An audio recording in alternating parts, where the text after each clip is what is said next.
Most High in Christ, bless you all. All praises. All praises. Brother Athan, you could just make sure we straight on the camera. I think the camera kind of tilted to the left or to the right a bit. Most High in Christ, bless you all. All praises. Welcome to today's Sabbath class, Restoring a Fallen Nation. Restoring a fallen nation. So now, last week, you learned that indeed we have been colonized. And you've learned what we must do to decolonize ourselves. And so you've learned that because we were supposed to be placed at the top, at the very top of all the nations, according to Deuteronomy 28, verse 1. The Lord had set his intentions to place his people, the Israelites, above all nations. All right? And it was a covenant, a contract, an agreement, a lease agreement. But the thing is, we broke that lease agreement. So now we're going to learn, how do we restore a fallen nation? We have fell greatly from our first estate, and we have fallen into a lower estate. We got single parent homes. That's part of the curses in Deuteronomy 28. We got brothers that hate other brothers that look just like them, brothers shooting down brothers that look just like them, right? We got whoredom, whoremongering, adultery, fornication at an all-time high, right? We got, diseases running rampant due to the fact that we don't keep God's laws. All of these are because we do not keep God's laws. And we must learn, how do we restore a fallen nation? All right, let's get the book of Exodus, chapter 24, verses 7 to 8. Reading from the book of Exodus, chapter 24, verse 7. And he took the book of the covenant. So he took the book of the covenant, Moses. This is going into Moses giving the children of Israel the covenant. Read on. And read in the audience of the people. He read in the audience of your forefathers, the Israelites. Read on.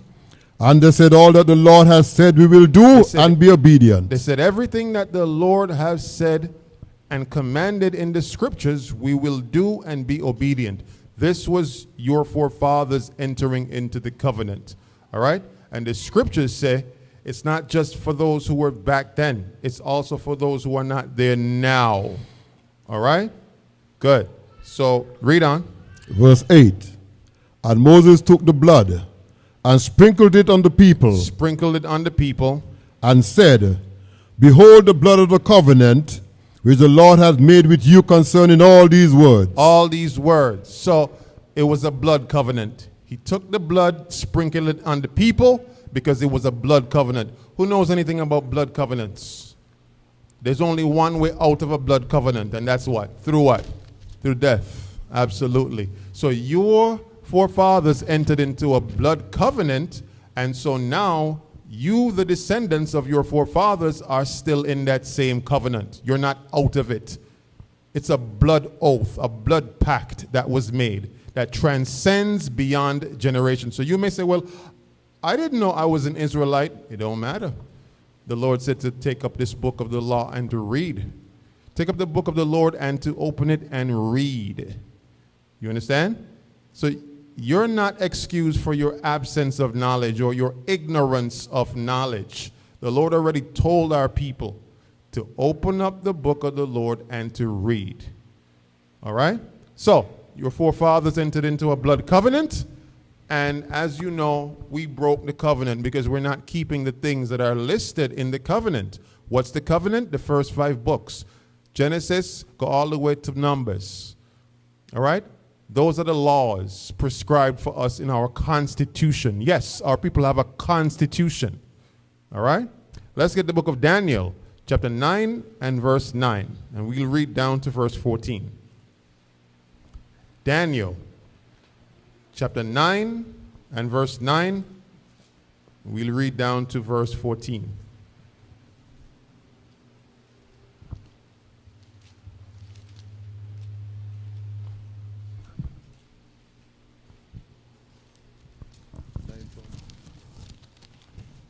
Daniel chapter 9 and verse 9. Reading from the book of Daniel, chapter 9 and verse 9. The Lord our God belong mercies. So the Lord our God belong in mercies and forgiveness. So the Lord has mercy and forgiveness. Yes. Read on. Though we have rebelled against him. Though we rebelled against him. Listen closely. So we rebelled against the covenant. We rebelled against God's laws. Read on. Neither have we obeyed the voice of the Lord our God to walk in his laws, which he set before us by his servants, the prophets. So we did make a blood oath and a blood covenant, but we went against it. All right? Read on. Verse 11. Yea, all Israel has transgressed the law, even by departing, that they might not obey the voice. Therefore the curse is poured upon us. So therefore the curse is poured out upon us. Meaning that in the covenant, there's the flip side. If you keep the commandments, you will be blessed above all nations. If you break the commandments, you will be cursed. And it says now the curse have been poured out upon us. What are the curses? The conditions. Like I mentioned earlier in the class, the single parent homes, that's a curse. Brothers hating on brothers, that's a curse. Brothers shooting down brothers, that's a curse.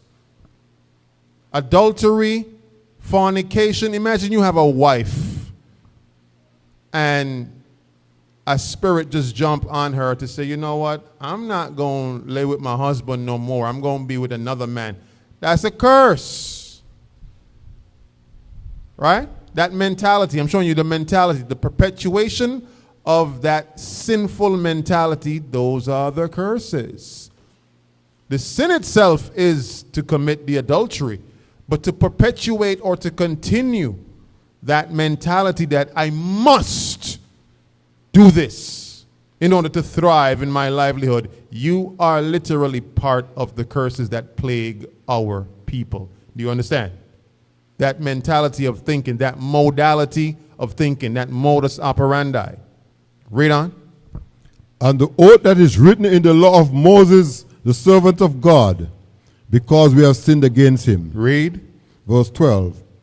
And he had confirmed his word, which he spake against us, and against our judges So the word that judged us. The word that was spoken against us was what? The curses, right? Against our prophets, our judges, meaning that all Israel was affected by these curses. No one is exempt. I don't care how much money you got. You still gonna be in these curses. You know, some people think because we got money or access to money. Nowhere in the scriptures never say you wouldn't have access to money. You would have access to money, but here's where the curse comes in. All of your resources shall another nation what? Eat up. That is a curse. It does not stay within your nation. It goes to the other nations. Read on.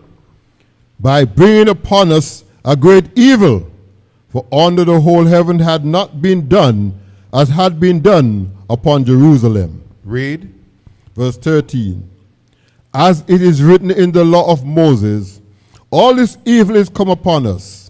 Yet made we not our prayer before the Lord our God, that we might turn from our iniquities and understand the truth. Understand thy truth. So these things happen to you so that you can realize and understand we need to come back to the truth. We need to understand the truth and come back to the truth. We need to understand what made us fell, and we need to understand that we need to come back from being fallen and be restored so that we can understand the truth.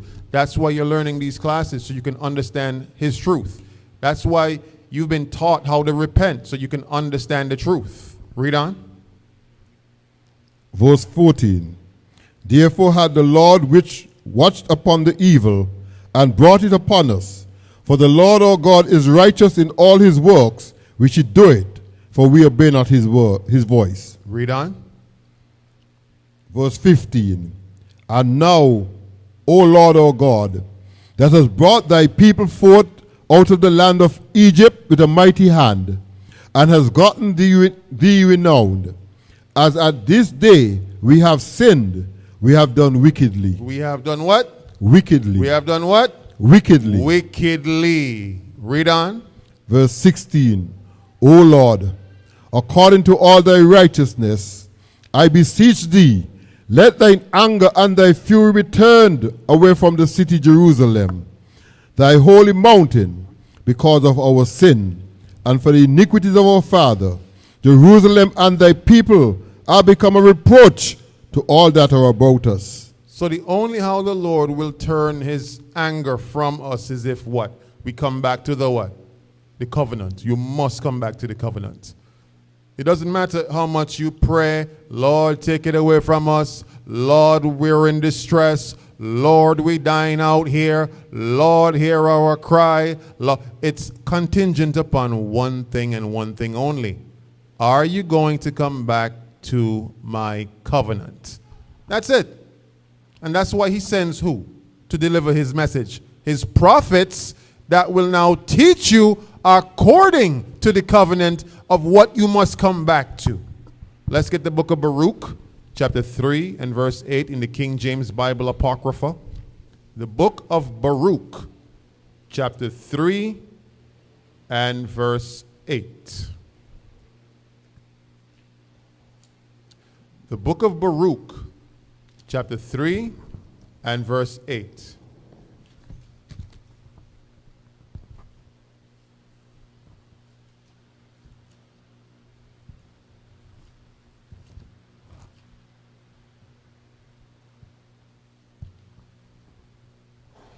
The book of Baruch, chapter 3 and verse 8.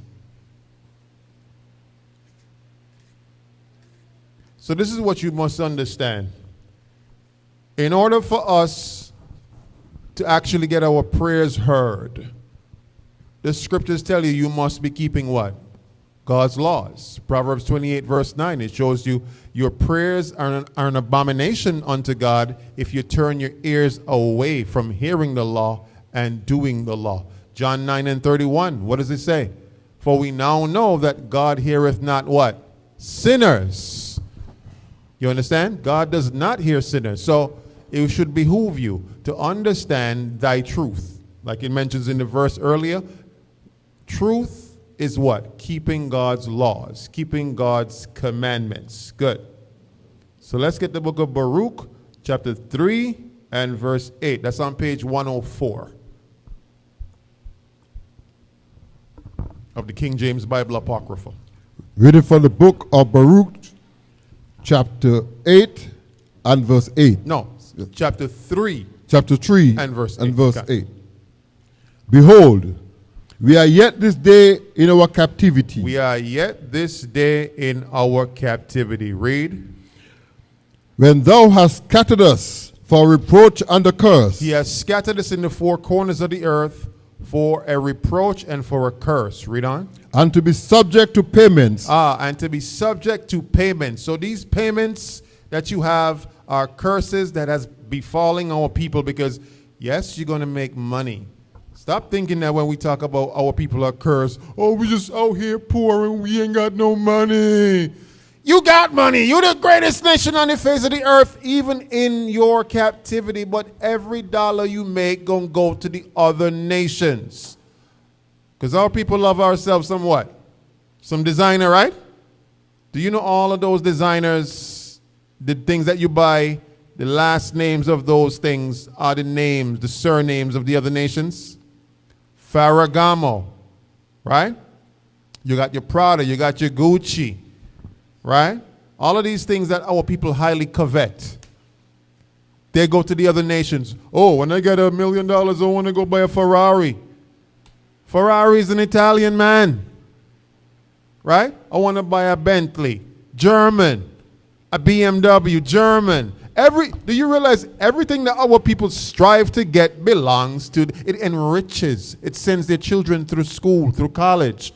It gives them generational wealth. You're helping to build up and sustain their economy because you want to rock some Gucci flip-flops. Oh my goodness. Really? But it says you're going to be subject to payments. I'm trying to get it in your mind right now. Not because you have a good job and a nice paying job, it doesn't mean that you're not subject to payments. Your money that you make, you're going to be able to pay your mortgage, yes, but the house will never be yours.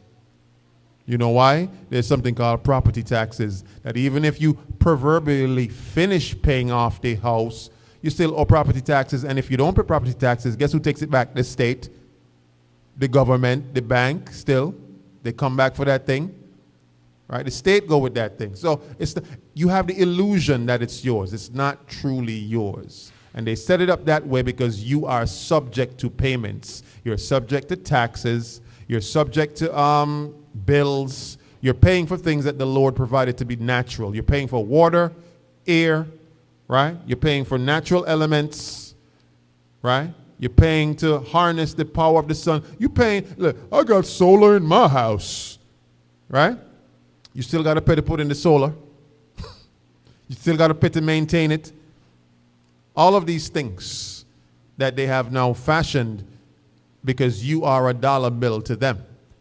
But the Lord set it that way because you're now subject to payments. Why? Because of sin. We broke the contract.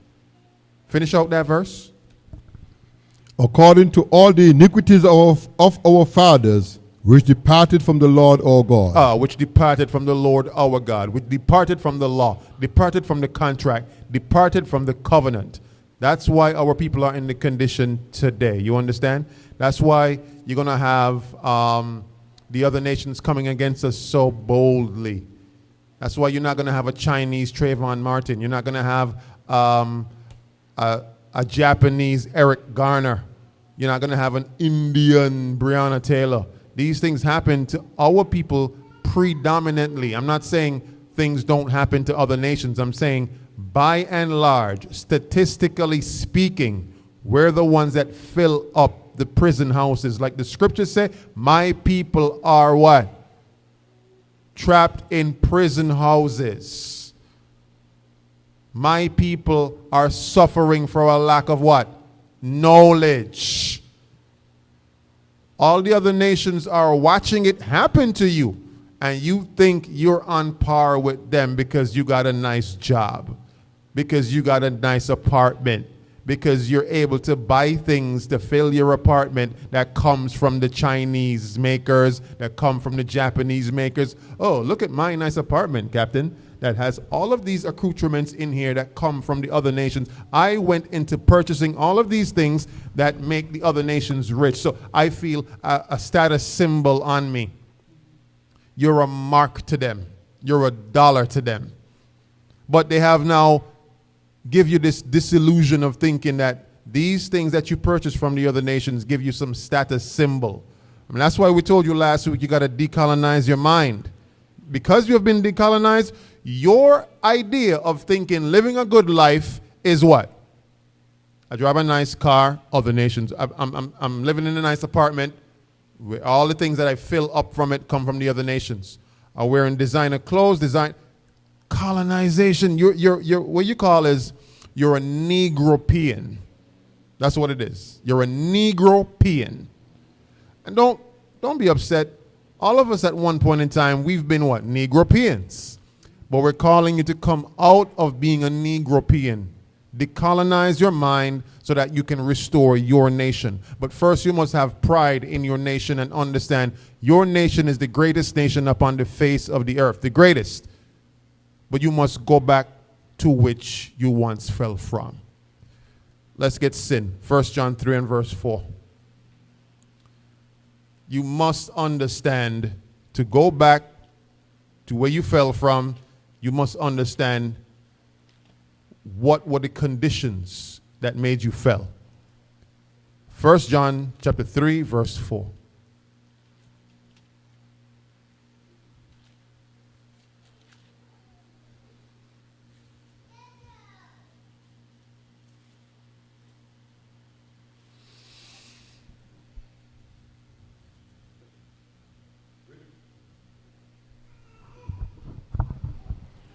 Reading from the book of 1 John chapter 3 and verse 4. Whosoever committed sin transgresseth also the law. Whosoever. All right? Whosoever. You contravene the law, you commit sin. Read on. For sin is the transgression of the law. Sin is the transgression of the law. So once you break the law that was given to us as a people, we're reading about this in the New Testament. We're not reading about the definition of sin in the Old Testament, because the definition of sin did not change once Christ died. The definition of sin did not magically change into something else now that Christ has now died for his people Israel. No, the definition of sin is still the same. But where are we reading it from? The New Testament, right? The quote-unquote new, because, I mean, really and truly, theologically speaking, there is no New and Old Testament. A man named Eusebius, one of the early Catholic Church fathers, he put that coin and spin on New Testament, Old Testament. Back then it was just the scriptures. Furthermore, when the quote-unquote New Testament was being written, right, they were teaching primarily from what? The Old Testament, or from the law and the prophets, or what you call the Torah or the Tanakh. Okay? So read it again. Whosoever committed sin. Read it from the book of 1 John chapter 3 and verse 4. Whosoever committed sin transgresseth also the law, for sin is the transgression of the law. Sin is when you break the law. Once you break it, you have now contravened the contract. You have broken the lease. If you're living in a house and you break the lease and the landlord said, listen, man, you broke the lease, he has the ability to do what now? Bring conditions on you that will be very unfavorable, a.k.a. you going to be homeless. If you don't pay that mortgage within that 3-month period, and they say to you, Mr. James, we're calling you because we notice you missed your first and second payment. Do you know if you miss a third payment, we are contractually obligated to take the matter to court. And let me tell you something, if you owe, you're not going to win. You're not going to win. They may give you a grace period if you have favor, but you're not going to win, because the bank want their interest back and they want that money back. The Lord is the same thing. He need it back in blood. You broke the covenant. He got to show you, listen, there's nothing as that you think that can make you come out of the covenant. You know, our people today think they could get out of the covenant, right? Oh, I don't believe I'm an Israelite, so I'm out of the covenant. That covenant stuff y'all talking about, I'm not in that. I don't believe in that stuff, so I'm not in that covenant with y'all. But then when you look, I have a question. People who make good money, live in a nice house, and they're Israelites, but they say, I got my wealth from, trading or doing whatever, being a manager or entrepreneur. I don't need that truth stuff that y'all talking about. Are they exempt from the curses? No. Question, are they above their people? Meaning, you could never be above the conditions of your people, no matter what your status or wealth status is. You're not above the so you could be inside your nice apartment with your nice accoutrements that were given to you by all the other nations and feel secure because you're decolonized, thinking that all of these name brands that you have all around you, surrounding you, makes you feel like some status of belonging. And then all of the cries of your people, you could say, I don't care about what's going on outside there. It doesn't negate the fact that your nation is still downtrodden. You are not above the conditions of your people, no matter how you live in, no matter how much money you make. The cries of your people still go up to God. But it's just that right now, he can't hear them right now because you're too busy being colonized, thinking that you are secure, you're good. The scriptures let you know, in your security shall your destruction come.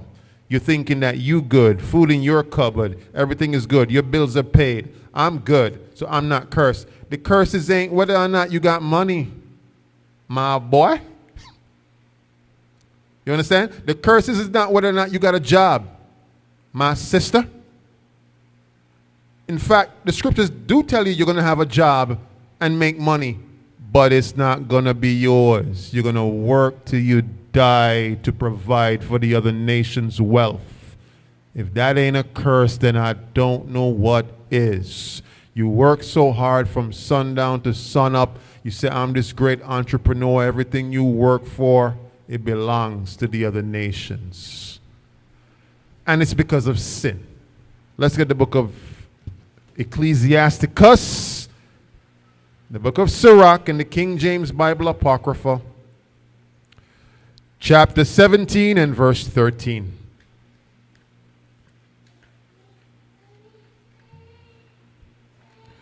Ecclesiasticus, chapter 17 and verse 13.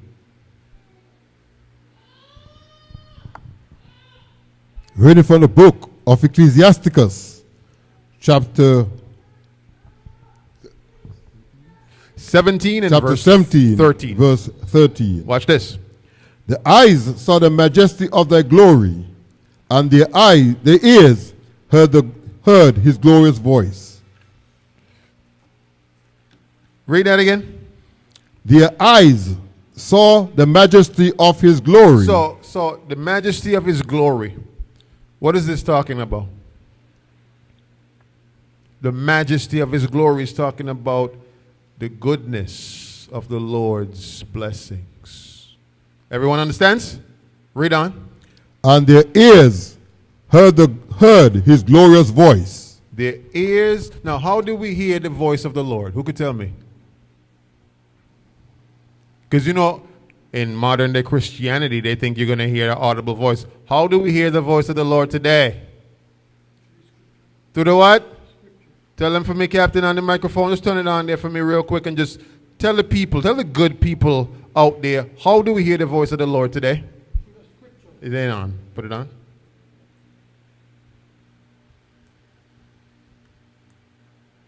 Here we go. That one ain't working? Try the other one. I'm not hearing nothing come through that. Go ahead. We hear the voice of the Lord through the scriptures. Through the scriptures. That's how you hear the voice of the Lord. Through his word. You're thinking you're going to hear audible voice? You're not. Why? Because it says, in this time no sign shall be given. The prophets heard the voice of the Lord, but you not. You have to now rely on what? His word. That's where faith comes in. Right? Read on. Verse 14. And he said unto them, Be aware of all unrighteousness. Stop. What did his voice in the scriptures tell us to do? What did his voice in the scriptures warn us about? Beware of all unrighteousness. That's what God's voice told us to do. So we have the scriptures that show us how to beware, how to stay clear, how to be, situationally aware. Be situationally aware of sin. Read on. And he gave every man commandment concerning his neighbor. Wow. Concerning his neighbor. So wait, the Lord taught us how to live one to another. The Lord taught us how to live in a glorious kingdom, not lacking anything, having his voice being heard and applied and studied, and to be situationally aware of sin and how to deal with one another, one to another, neighbor to neighbor. Yes, the Lord gave us that. Read on.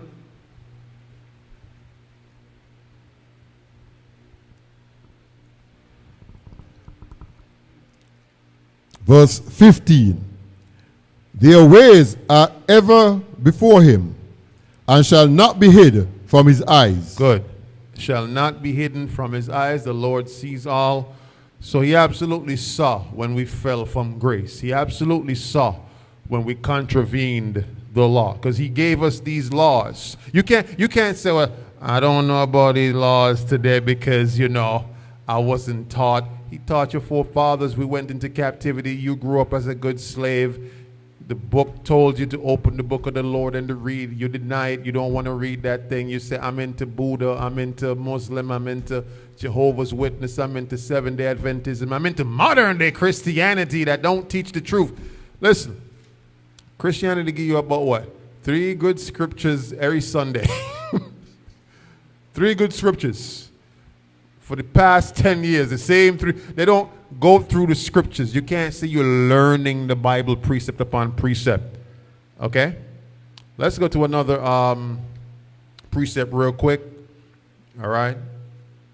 Because your job is to understand thy truth, God's truth. Let's get Deuteronomy 6 and verse 6. Deuteronomy chapter 6 and verse 6.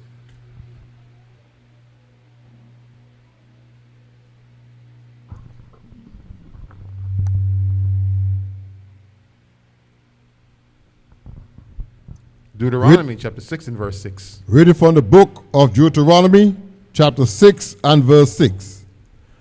And these words which I command thee this day shall be in thy heart.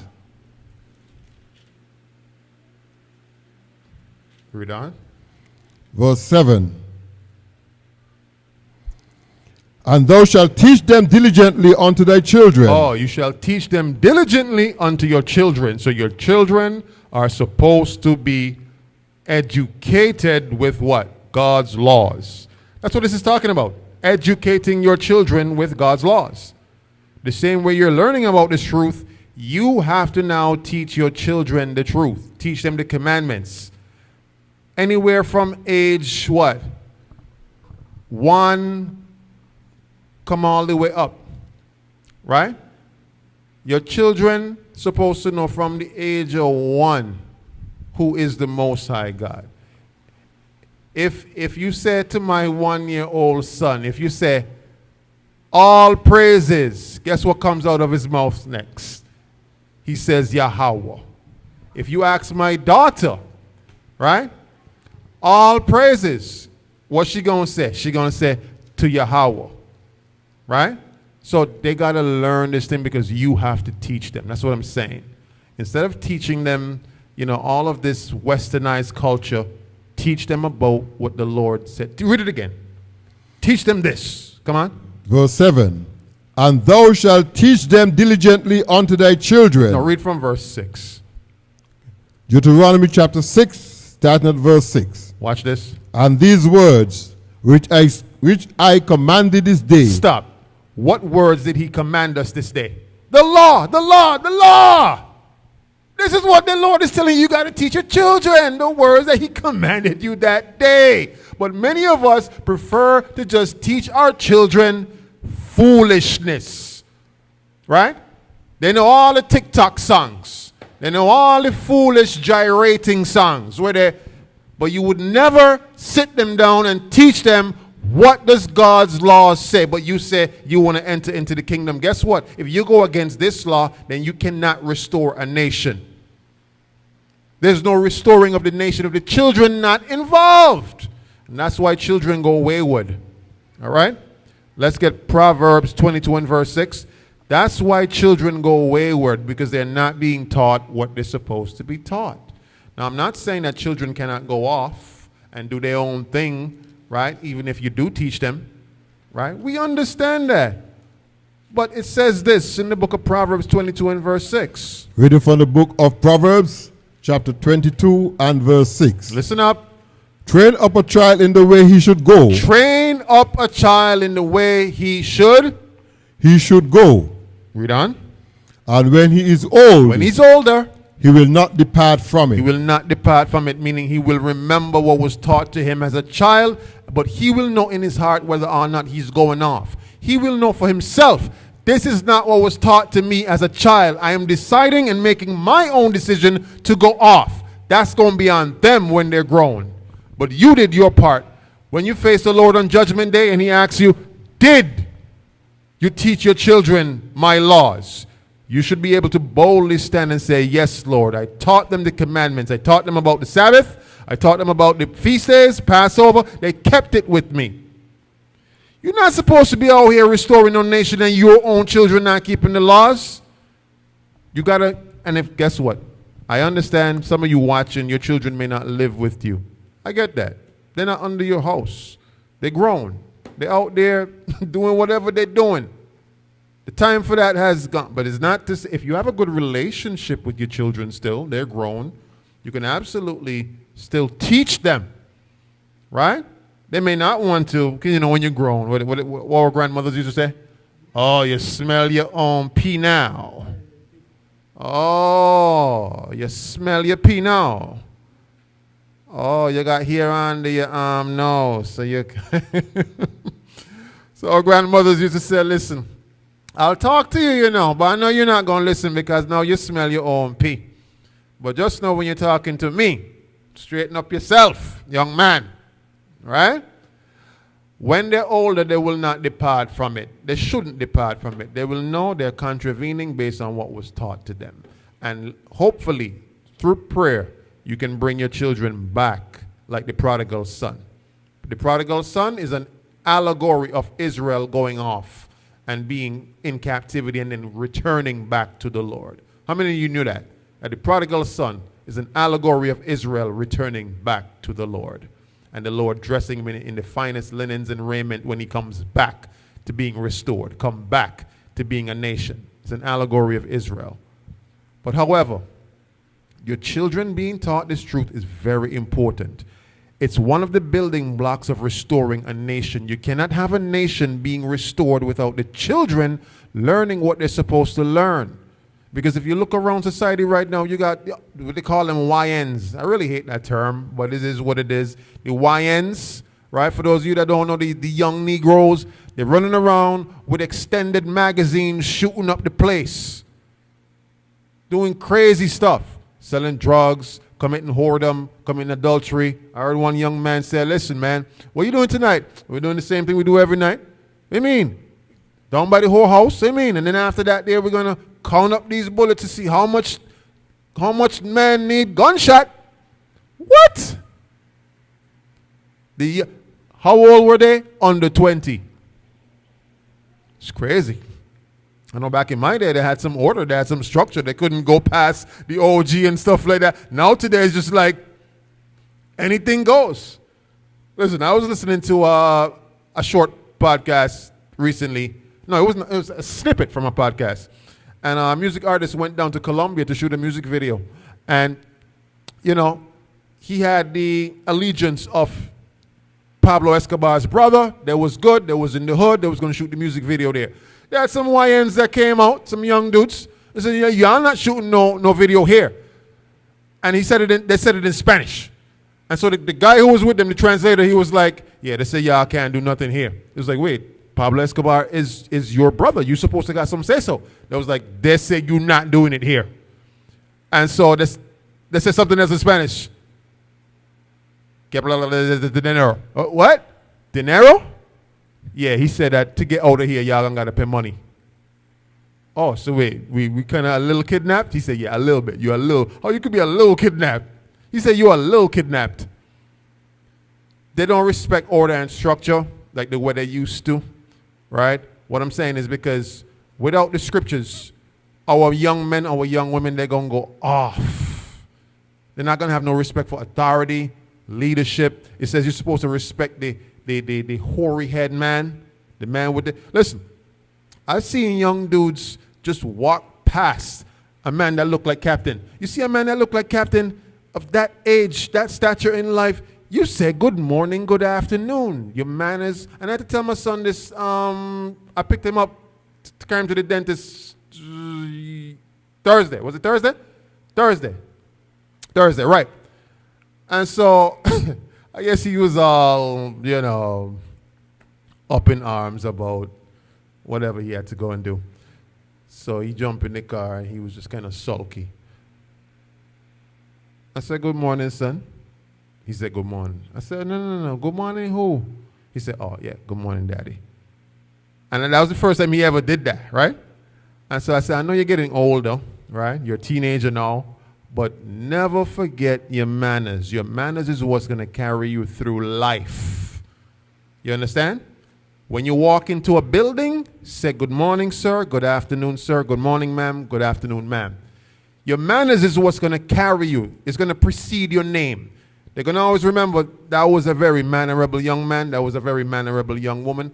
But as a parent, your children, as they get older, they're going to try to what? Stray from the principles that was, because what? They feel like they're getting what now? Big now.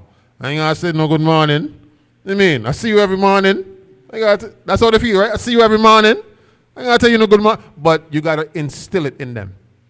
And because we've strayed so far from the commandments, restoring a nation is going to take a lot of work, a lot of repetitive work. You see, like how the Lord gave us his laws twice, right?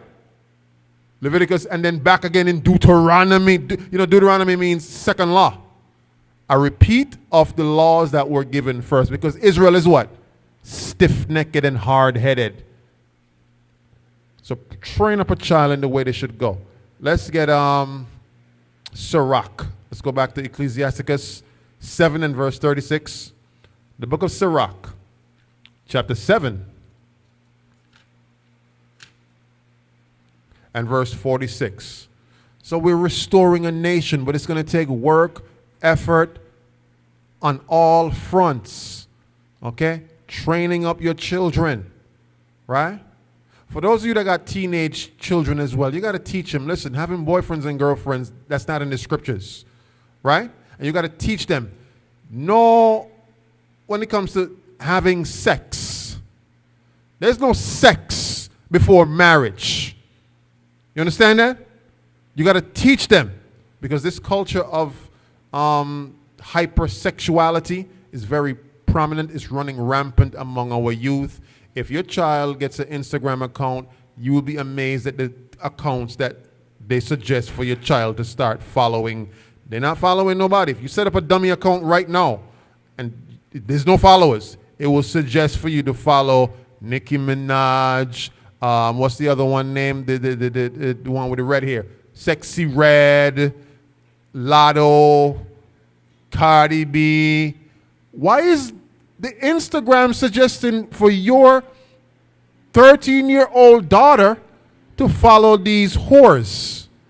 Why? Because of the system, that's why.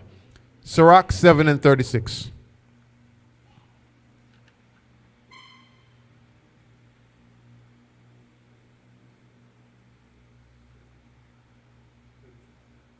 E 35, sorry.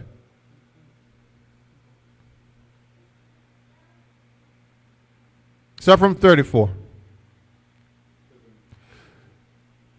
Sirach chapter 7, verse 34.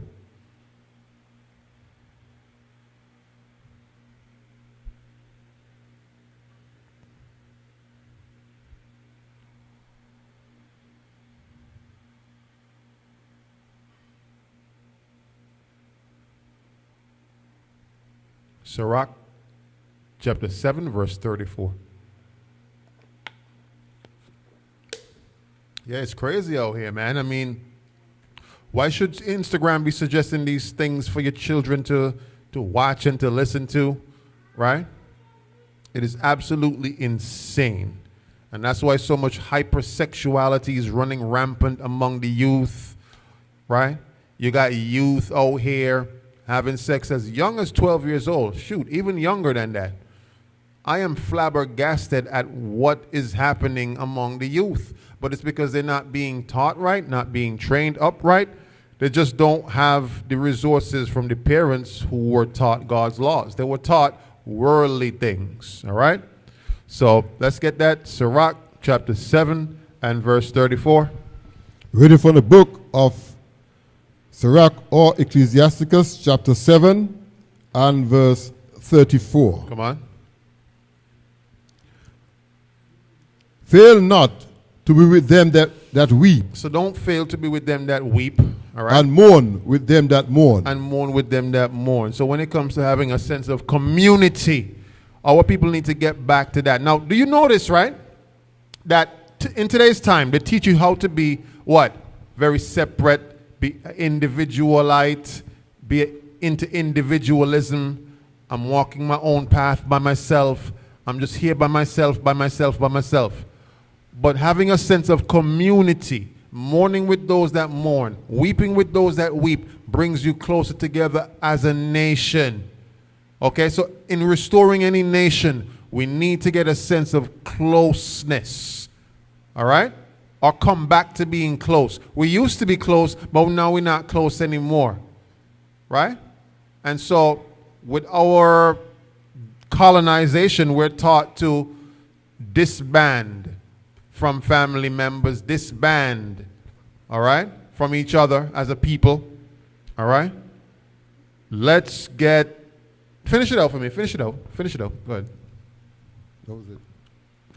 You can read the next verse. Verse 35. Be not slow to visit the sick, Don't be slow to visit the sick. for that shall make thee to be beloved. That shall make thee to be beloved.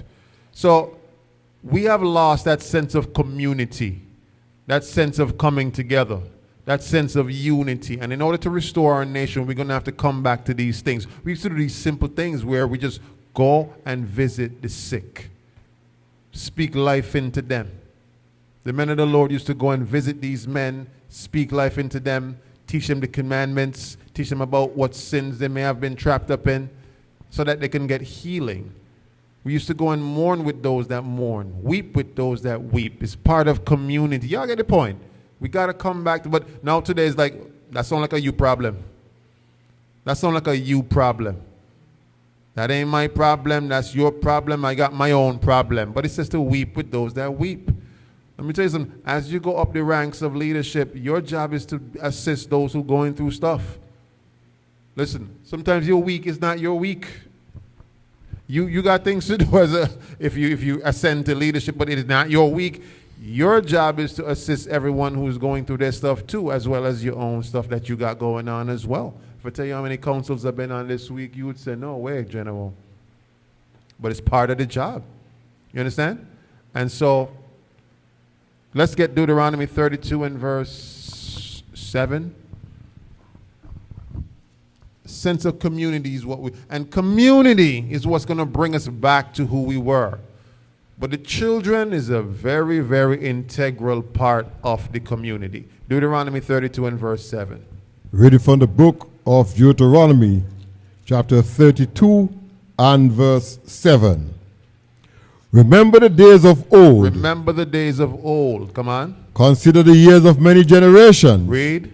Ask thy father, Ask your father. and he will show thee. He's going to show you. Come on. Thy elders, and they will tell And they're thee. going to tell you. Some people say, I'm not concerned with the past. I'm not concerned with what came before me. I'm not concerned about my ancestors. I'm not concerned about none of that. I'm just concerned about here and now. But guess what? That's why you don't have a sense of pride of your people, because you never knew where you came from. You didn't know that Christ looked like you, black man, black woman, black child. If your children knew who Christ really looked like, they can have a sense of pride in our nation, that there was valiant men that stem from our nation. But the scriptures tell you as a law.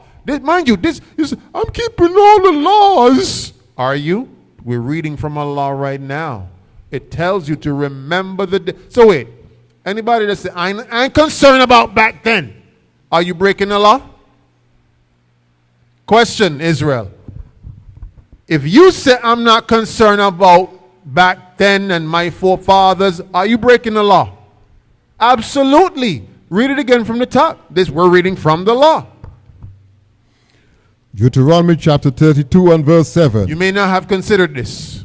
Remember the days of old. Wait. Allah tells you to remember the days of the old. So when you say, I'm not concerned with the days of the old, you're contravening the law. Come on. Consider the years of many generations. Consider the years of the generations that came before you, Brother Daniel. That's where your sense of pride for your nation comes from. When you know where you came from, then you know where you're going and you know where you need to head. Read on. Ask thy father, and he will show thee. Ask your father about his father and about his father. That's going to show you some things, right? It's going to give you a sense of pride. Now, you might think, well, because we had so many generations of breaking God's laws, so there's nothing to be proud of. But if you go back some more generations, you're going to see you came from a people that were absolutely stalwart and brave and valiant, that kept the Most High's commandments. It's just that we fell off the horse at some point. We fell off. But guess what? If you could pinpoint where we fell off, you can try to get it back. You can try to regain it once again. So it says, ask your father and he will show you, and your elders, and they're going to tell. So you got to ask your elders. All right? Ask them about the forefathers that came before us. All right? You know what I used to like to do as a child? I used to like to sit down by my mother and just ask her, you know, about my grandfather, about his father. I like to ask, to this day, I like to ask my dad, tell me about your grandfather. Do you remember your grandfather? Right? I like hearing about these stories. It gives me some sense of pride. Now, you have a book called the Bible that goes way beyond your grandfather, way beyond your great-great-grandfather. You can learn about the valiant men and teach your children. Because guess what? Rebuilding a nation means rebuilding a sense of pride, a sense of being proud of who your people are. Yes, I know we're trapped off in sin right now. I get it, Israel. But you can read about the men that before we fell, they held up and stood up to the commandments, and they held up the Constitution, and they fought for it. Read about those men. It's going to give you the impetus to come back and be a powerful nation. All right? So teach them about their ancestors, your children. All right? For those mothers who maybe have young children, there's animations that your children can watch on TV that will show your children where your forefathers came from, how powerful they were, how valiant, how brave they were. Show them in cartoons and different things. You might say, well, I don't know where to find those things. Tap in. Tap in with the sisterhood, sisters. They're going to send you links. They're going to show you things, all right, of where you can find these resources. It's very important that you teach your children, because if all they're seeing is white programming, what they're going to think? They're going to think that white power is the power. Such a shame. Let's get 1 Timothy. 1 Timothy chapter 2 and verse 9. 1 Timothy chapter 2 and verse 9.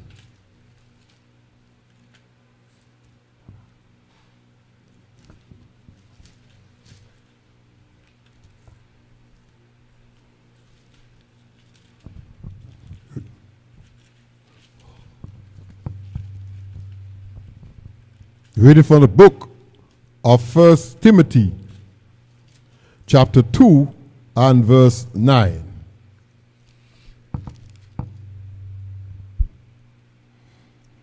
In like manner also, that women adorn themselves in modest apparel, with shamefacedness and sobriety, not with braided hair, or gold or pearls, or costly array. Read on. Verse 10.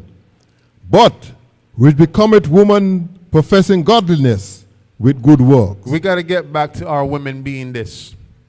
Now today you have women that would get up in a man's face.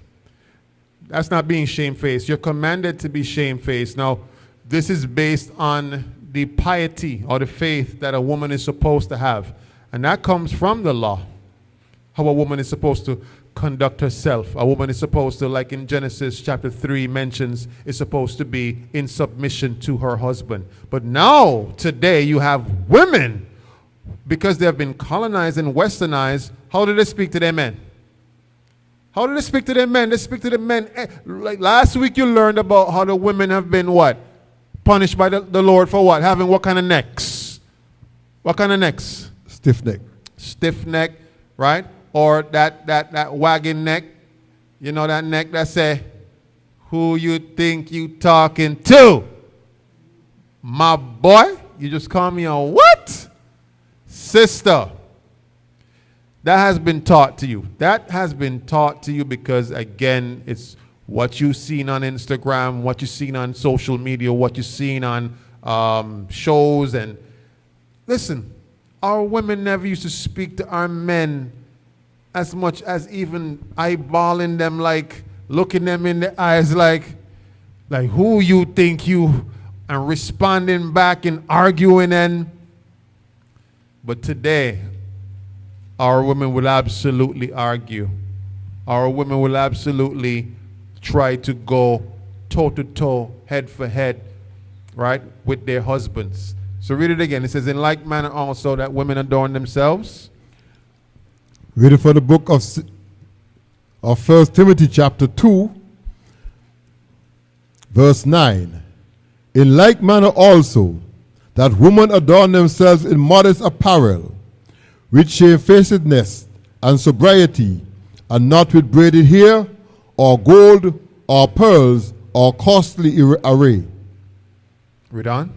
Verse 11. But which becometh woman professing godliness with good works. We got to get back, sisters. You got to get back to being this kind of woman. You have strayed because of the breaking of the commandments, and now you are not the type of woman that portrays godliness or good works. You are now the type of woman that wants to argue with your man, fight with your man, right? Now, I'm not saying that the men are not out of order as well. Of course they are, absolutely. And men, of course, it starts with you. Being the head, it starts with you. But sisters, you have to take accountability.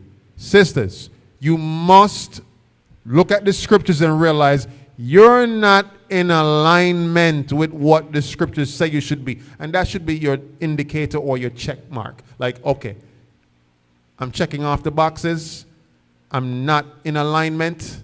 I need to get in alignment. And the scriptures didn't say, let me say this too. The scriptures didn't say, be a modest woman if your husband is righteous. Because you know some sisters going to be like, well, my husband, he not in order, so that's why I'm like this. The scriptures never said it's predicated upon if your husband is doing what he's supposed to do or not. You're supposed to do what you're supposed to do, which is be a modest woman. Right? It says, be modest with shamefacedness. So really and truly, sisters, you're not supposed to be out here going back and forth with your husband. Where did that culture of going back and forth with your husband come from? You know where it came from? You being colonized, you being westernized. That's where it came from. And so you think that you can now argue with your husband when the scriptures say you're not supposed to do that. Even if you don't agree with something that he said, there's a way to deal with it. There's a right way and a wrong way to do everything. You don't agree with something your husband said? Say, honey, babe, I don't agree with that. But you said this is what we're doing. No, here's the thing. Acts 5:29. If your husband is telling you to do something that goes against the law or contravene the law, then of course that we ought to obey what? God rather than man. Obey God rather than man. So your husband should not be telling you to go and prostitute yourself. Your husband should not be telling you to go in the corner and make money for the family by selling your body. Your husband should not be telling you to break the Sabbath. Your husband should not be telling you to dress in skimpy attire. Your husband should not be telling you to eat unclean foods and to go engage in revelry and to go to engage in uncleanness or debauchery, any type of fornication. Your husband should not tell you to worship other gods or celebrate other gods. If he's telling you to do that, then the scriptures say that you obey God rather than man. Understand that? But what I'm saying is this, if your husband didn't tell you to contravene the law and you don't agree with it, say, babe, I don't necessarily agree with that point of view of what you're saying, but for the scripture's sake, for being in order's sake, because the Lord can't bless a household that is out of order. He can't. It literally says that y'all got to be in agreement for him to bless that household. But be in agreement in righteousness, because y'all could be in agreement in what? In unrighteousness or sin. Both of y'all agree on some sin, right? Because you got husbands lying for wives and wives lying for husbands. You see it all the time, right? Sisters, do not lie for your husband. Husbands, do not lie for your wives. The Lord will hold you. Whether she doing it for you or you doing it for her, we're going to hold accountable the man, and the blessing's supposed to come from the head down. Likewise, the curses come from the head down. So it's going to affect you, your wife, and your children. And for those of you who don't have children, you say, yes, I escaped it. You have unborn children. You ever wonder why some children, when they come into the world, they befall all of these unfavorable situations? because the Lord was saving it up for their generation. That's why it mentions that, all right, in the book of Exodus and Deuteronomy, that his punishment goes to the third and fourth generation. So don't think you can escape it because you don't have children right now. Think about your unborn children, sis. All right? Good. So if you're thinking about your unborn children or your children, you're going to be what? Dressing modestly, not out here speaking any old type of way to your husband, especially if you got children, because I've seen some children, you know, they receive the judgment of the Lord because of stuff that they were doing to their husbands, being wicked to their husbands. Sis, do not be wicked to your husband. And you might think, well, me talking back to him like that, that's not being wicked. That's just me expressing myself. I'm just a very expressive person. Yeah, the Lord don't see it like that, though. The Lord said you're supposed to have shamefacedness, right? And not be up in a man's face, going back and forth like you're trying to fight a man. All right? No. Give me 1 Peter 3:3.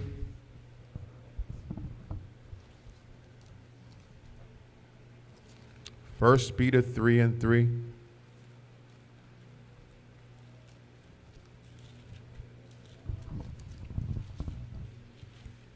Reading from the book of 1 Peter, chapter 3 and verse 3.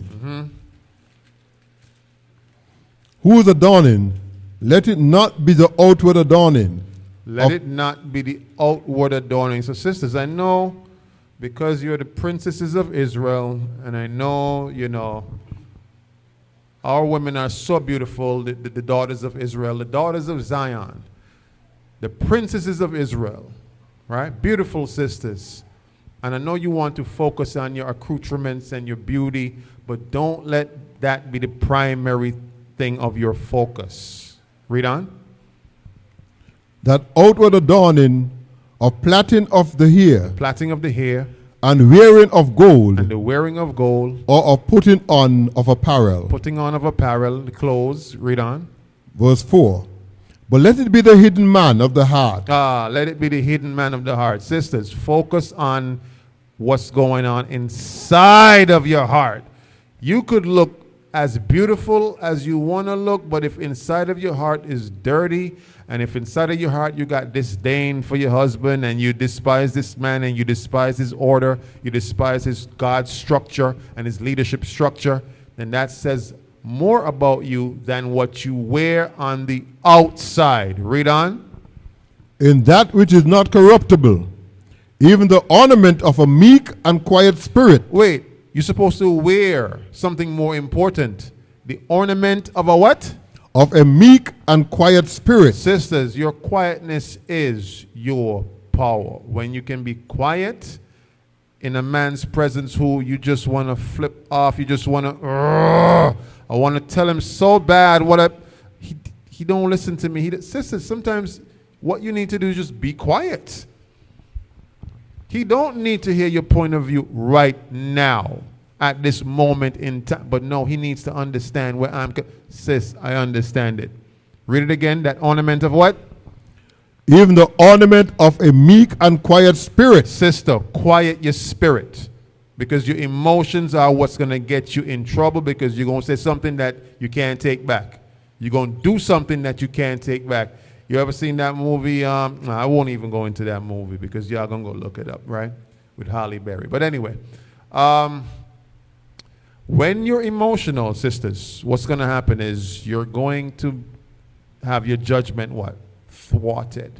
And you're going to make decisions that you wouldn't normally make if you weren't being so what? Emotional.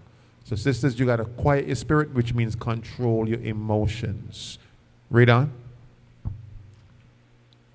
Which is in the sight of God of great price. Great price, meaning that ornament of a quiet spirit, that weighs and costs more than anything you could wear, anything you could put on, any makeup, any jewelry. That costs more. Everyone gets the point. Good. Let's get Ecclesiasticus 26 and verse 1. The book of the King James Bible Apocrypha. The book of Ecclesiasticus, chapter 26 and verse 1. So sisters, I know, I get it, you know.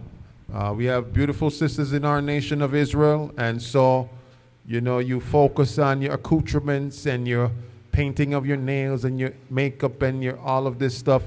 Sisters, nothing is more worthy price-wise than the condition of your heart. Read that for me. Reading from the book of Ecclesiasticus, chapter 26 and verse 1. Blessed is the man that hath a virtuous wife, for the number of his days shall be double. The number of his days shall be double if a man have a virtuous wife that keeps the commandments. Because if she keep the commandments, she's applying God's laws to the marriage. Okay, and guess what? The sisters also learned that part of keeping the commandments is feeding your family healthy things. That's part of the commandments, right? If you want your husband's life to be double, you will be considerate of what goes in his mouth, what he eats, what's his diet like. If you're going to sit down and watch your husband eat junk all day, you don't love that man. You don't. Straight up and down. Maybe you're waiting for him to die so you could collect the inheritance. I don't know what you're waiting for. Maybe you're waiting to collect the insurance money. I don't know. But if you're going to watch your husband every single day eat things that is detrimental to his health, then sis, I will really have to question if you love that man or not. Well, we don't have the money. Sis, you don't need money to eat healthy. You don't. Or to make better decisions. You don't need to have a lot of money. But you need to have a heart that cares. If you care, you will absolutely be concerned with what's going in that man's and your children's mouths. All right?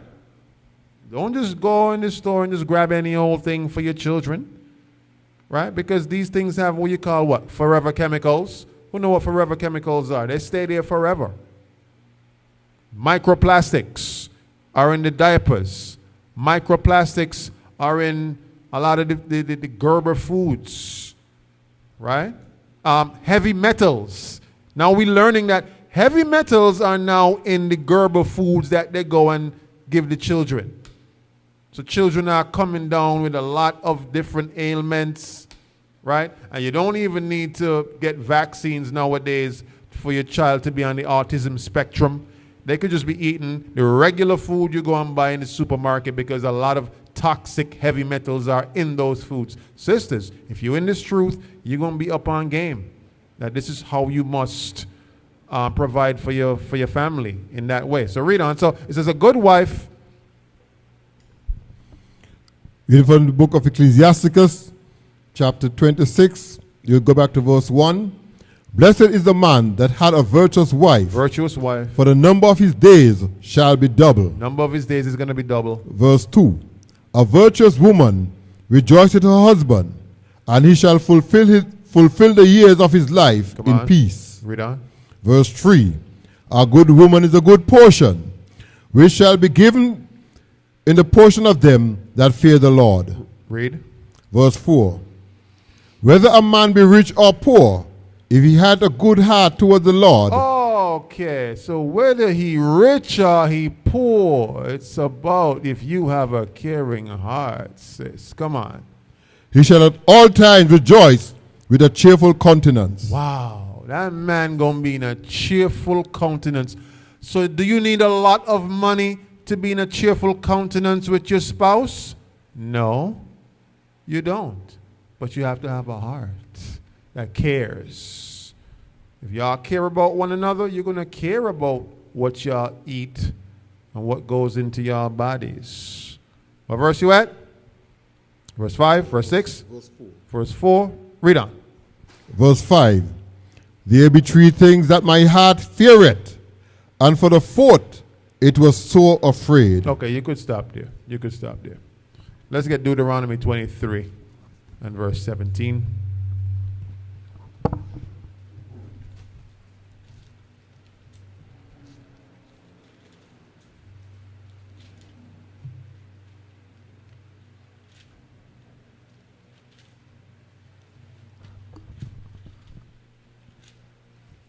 So we're talking about restoring a fallen nation. And in restoring a fallen nation, you're witnessing in live real time. How do we apply God's laws to get our nation back where it needs to be? All right? Let's get that. Deuteronomy 23, verse 17. Reading from the book of Deuteronomy chapter 23 and verse 17. There shall be no whore of the daughters of Israel, nor a sodomite of the sons of Israel. So the Bible shows you straight up from God's laws, there shall be no whore of the daughters of Israel. But yet today, because of our fallen state, we see what? A lot of whoremongering and a lot of whoredom happening because we have long strayed from what the scriptures command us, God's laws. He told us in the Constitution, in the law, no woman should be a whore. No woman should be sexually promiscuous. Because being sexually promiscuous, it means that what? You invite diseases into your household. You invite, and guess what? I'm going to say this. When a woman opens her legs for a man that is not her man, and a child comes from that, and she don't know who the father is. And you've seen many of these Jerry Springer episodes where she thought it was this father. They did the DNA test, and they said the results are back.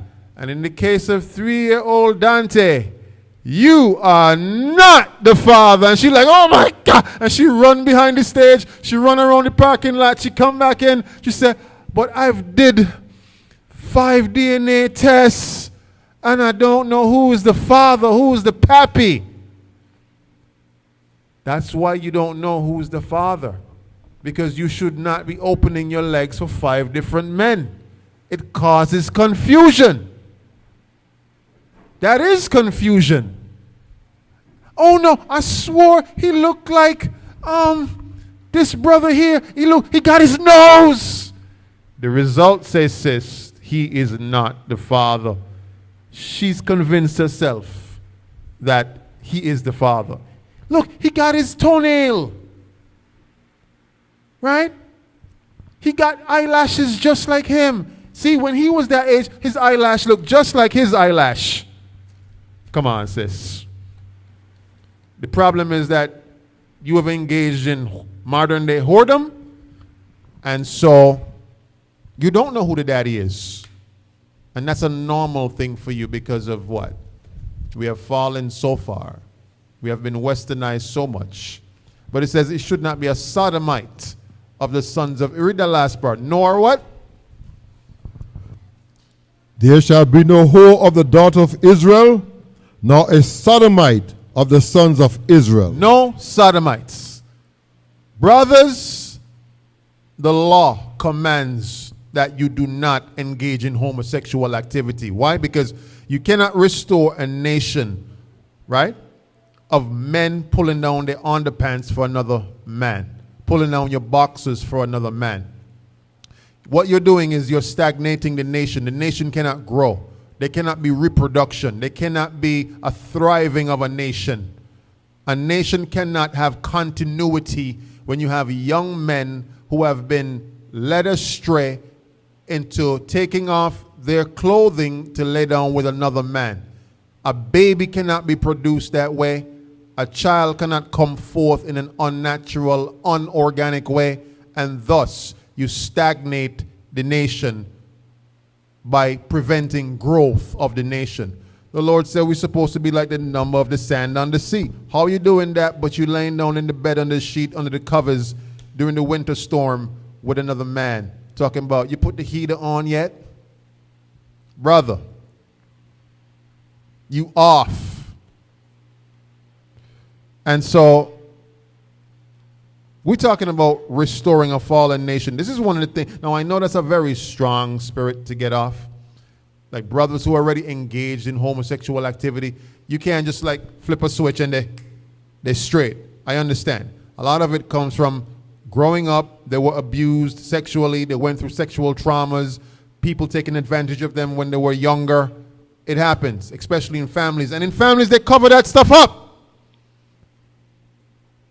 Mothers, young mothers especially, and to the older ones, stop thinking because you send your children over by uncle this or cousin this, and they're unsupervised, thinking just because they're family members, you just put all your trust out the window. All of your trust just goes out. But uncle is molesting the daughter. Uncle have her in the bathroom doing, and you only find out about it till a year after she can't take it no more. She wasn't able to articulate it when she was younger. And she said, Mommy, you know what uncle does to me when he carry me in the bathroom? He sit me down on the lap. He said, really? And then she tells you all of this, and then what some mothers do? You lie! He would never do that. And so all of that sexual trauma that builds up in that young girl transcends into her now being a young woman, and now she could never pair bond with her husband properly because she has a past of skeletons of sexual trauma that has been built up because she's been told that she's lying, that her uncle, her dear old uncle, has molested her. And so they sweep it under the rug to protect the uncle. Mind you, everybody in the family knows that Uncle, Gussie, he's just like that. Oh, Uncle Gussie, he does, just don't take him on. Don't bother with him. He does that stuff. So why are you protecting Uncle Gussie when you know he does that stuff? You cannot rebuild no nation like this, Israel. We must address these things from the root. And there should be no whoremongering or adultery or sodomy. So that means you got to have a watchful eye over your children. Listen, you got children, you sending them over by cousin such and such. You don't know what's happening over there. You send them over there unsupervised. I ain't sending my children nowhere unsupervised with any family members that I don't really click with or that so tight with like that, just in the name of family. Oh, that's their cousin. No, I'm not doing that. You could do that. I'm not doing that. Okay? Because I know the state of our people right now. Our people are sick in the head and they messed up. We're in a fallen state, but we're trying to rebuild it. Okay? And this is how we rebuild it, with God's laws. Teaching them, son, don't think your son is too young to know that sodomy is off. As young as he start going to school, you let him know, boys should not show other boys their peace. Tell him, because they're going to got other sons who parents have them unrestrained coming, and we go by the bathroom, let me show you mine, and I show you. And you're thinking, well, it's just boys just showing each other their junk, and they're doing that. And then, but that puts a spirit on them.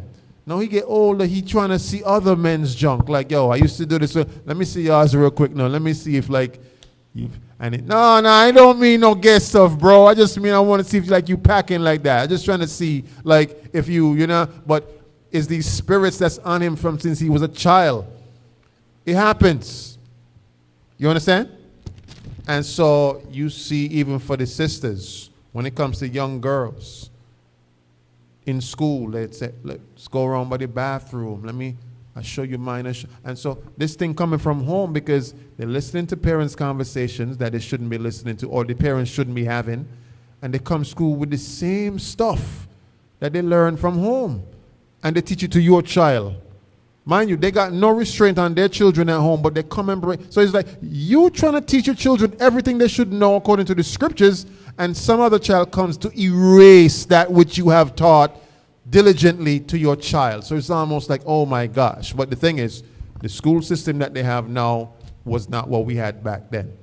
We used to do more home-based training, home-based teaching. We didn't all send children to just one institution where they sat down for 8 hours a day and learned in a classroom, these subjects. We taught them about God's laws, about life, about, how the world works, right? How our culture is. Taught them about our forefathers, the pride of our nation. What you have today is a product of those 1%ers designing that school system the way they want it to teach your children their history, their knowledge.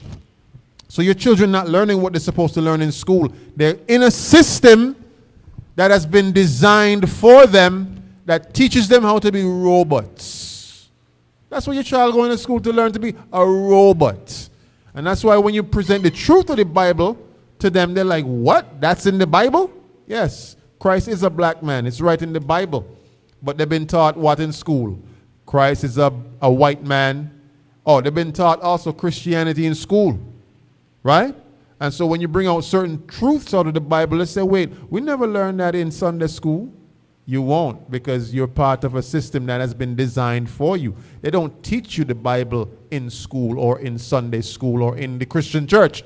They don't. All right? They teach you a program. All right? Let's get Exodus 22 and verse 16. Exodus 22 and verse 16. So you must use God's laws to rebuild the nation. Okay? To restore a fallen nation. Reading from the book of Exodus, chapter 22 and verse 16. And if a man entice a maid that is not betrothed, and lie with her, he shall surely endow her to be his wife. So let me tell you, culturally, what we did, you had to go to the woman's father. You said, I'm interested in this young woman. That's your daughter. I'm willing to pay whatever the dowry is. And he said, okay, cool. I need 3 sheep, 15 cattle. Give me X amount of oxen, right? And you say, okay, cool. I don't have it right now. I'll work my way up to it. But let's sign a preliminary contract that she will be mine. Okay, good. You have her. You're engaged to her. You have a pre-contract going. You work off that. You give him the dowry. Good. Boom. She's yours. But now it says, if you lay with her before you do such a thing. Read it again. And if a man entice a maid that is not betrothed, So you seduce her. She's not engaged or married, and you seduce her and you lay with her. Come on. and lie with And her, you lie with her. he shall surely endow her to be his wife. You must still marry her. You still have to go and give the father the dowry, because whoredom is not promoted in the nation of Israel. You must now take up the responsibility of that woman if you were so bold to go and lay with her before you spoke to her father. Read on. If her father utterly refuse to give him unto her, If a father refuses, come on. he shall pay money according to the dowry of virgin. Oh, so even if the father refuses and you're already laid with her, you still have to give him the what? The dowry. The dowry Of- according to virgin. and if you give him the dowry, she is still yours because you paid for her. You gave him what he required. It can't be like, okay, I'll give you the dowry, but I'm going to keep my daughter still. That means you're causing your daughter to be a what?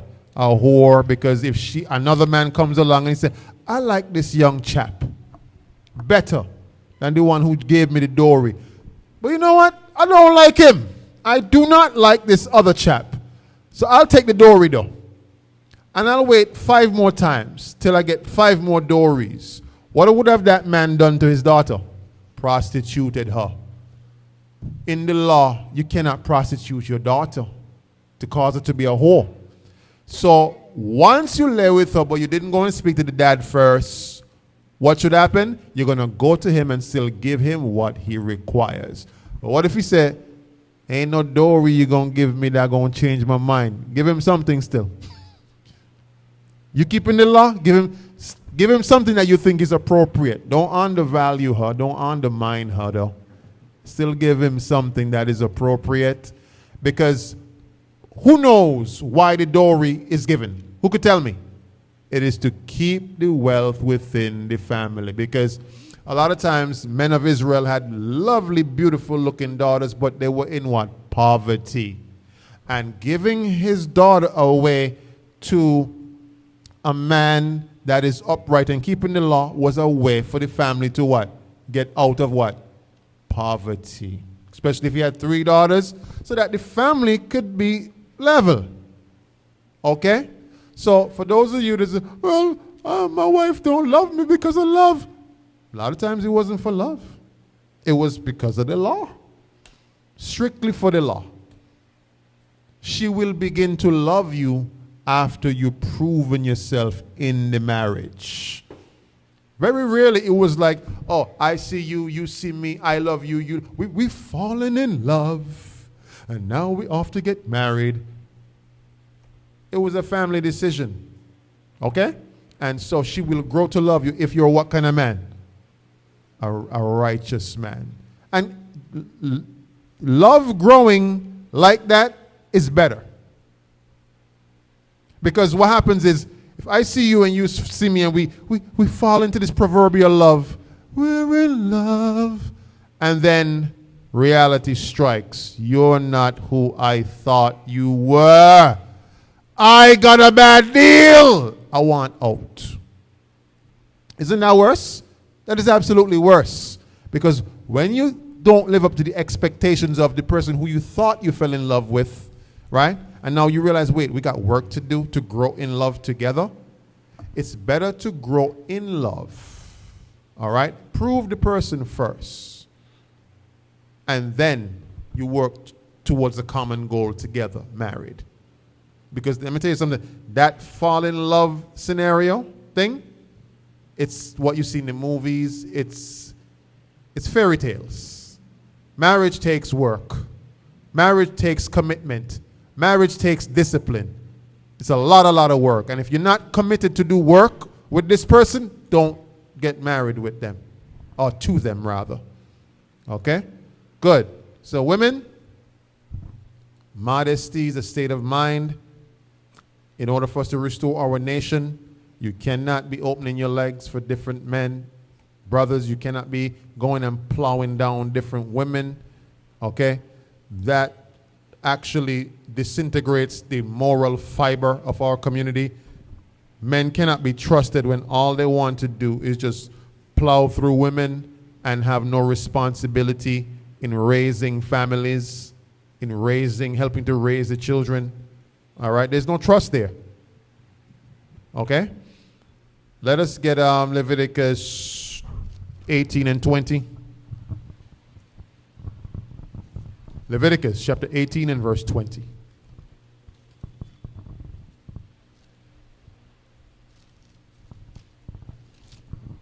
Reading from the book of Leviticus, chapter 18 and verse 20. Neither shalt thou take a wife to her sister, to vex her, to uncover her nakedness, beside the other in her lifetime.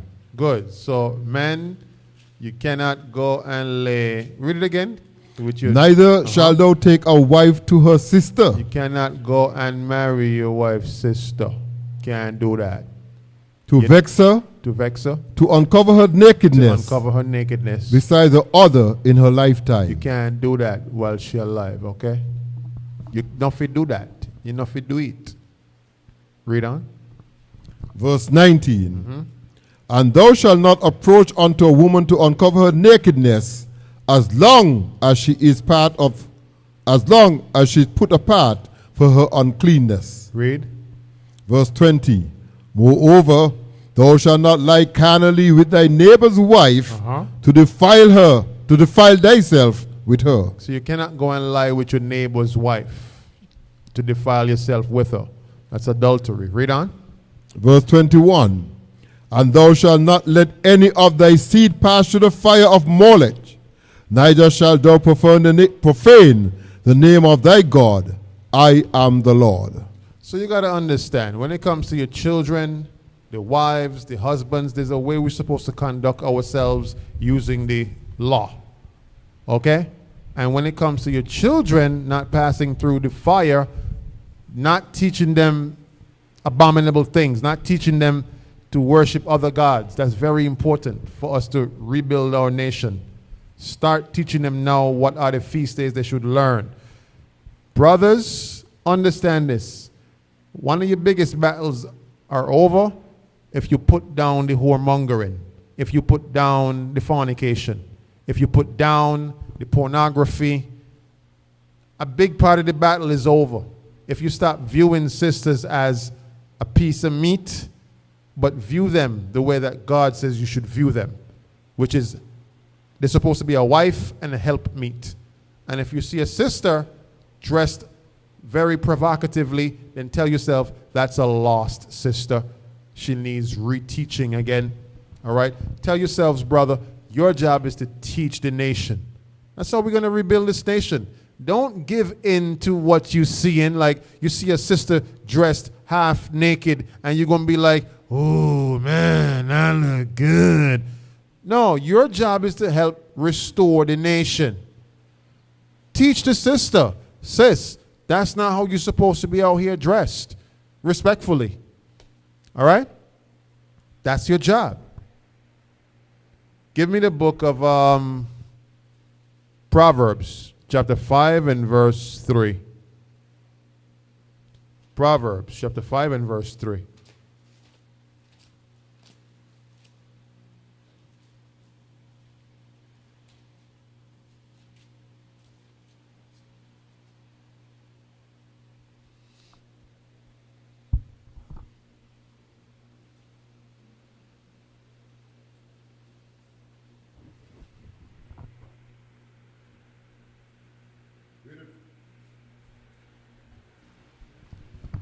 Reading from the book of Proverbs, chapter 5 and verse 3. For the lips of a strange woman drop as in honeycomb, and her mouth is smoother than oil. Her mouth is smoother than oil. She knows how to seduce. Come on. Verse 4. But her end is bitter as wormwood, sharp as a two-edged sword. Sharp as a two-edged sword. Read. 5. Her feet go down to death, and her steps take hold on hell. Her steps take hold on hell. This is talking about a whore. Brothers, if you understood how destructive whores are, you would not think that they are attractive to go and lay with. All right? They will drag you to hell. Committing adultery brings curses on you.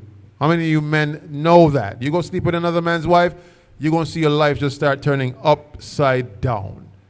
You understand that?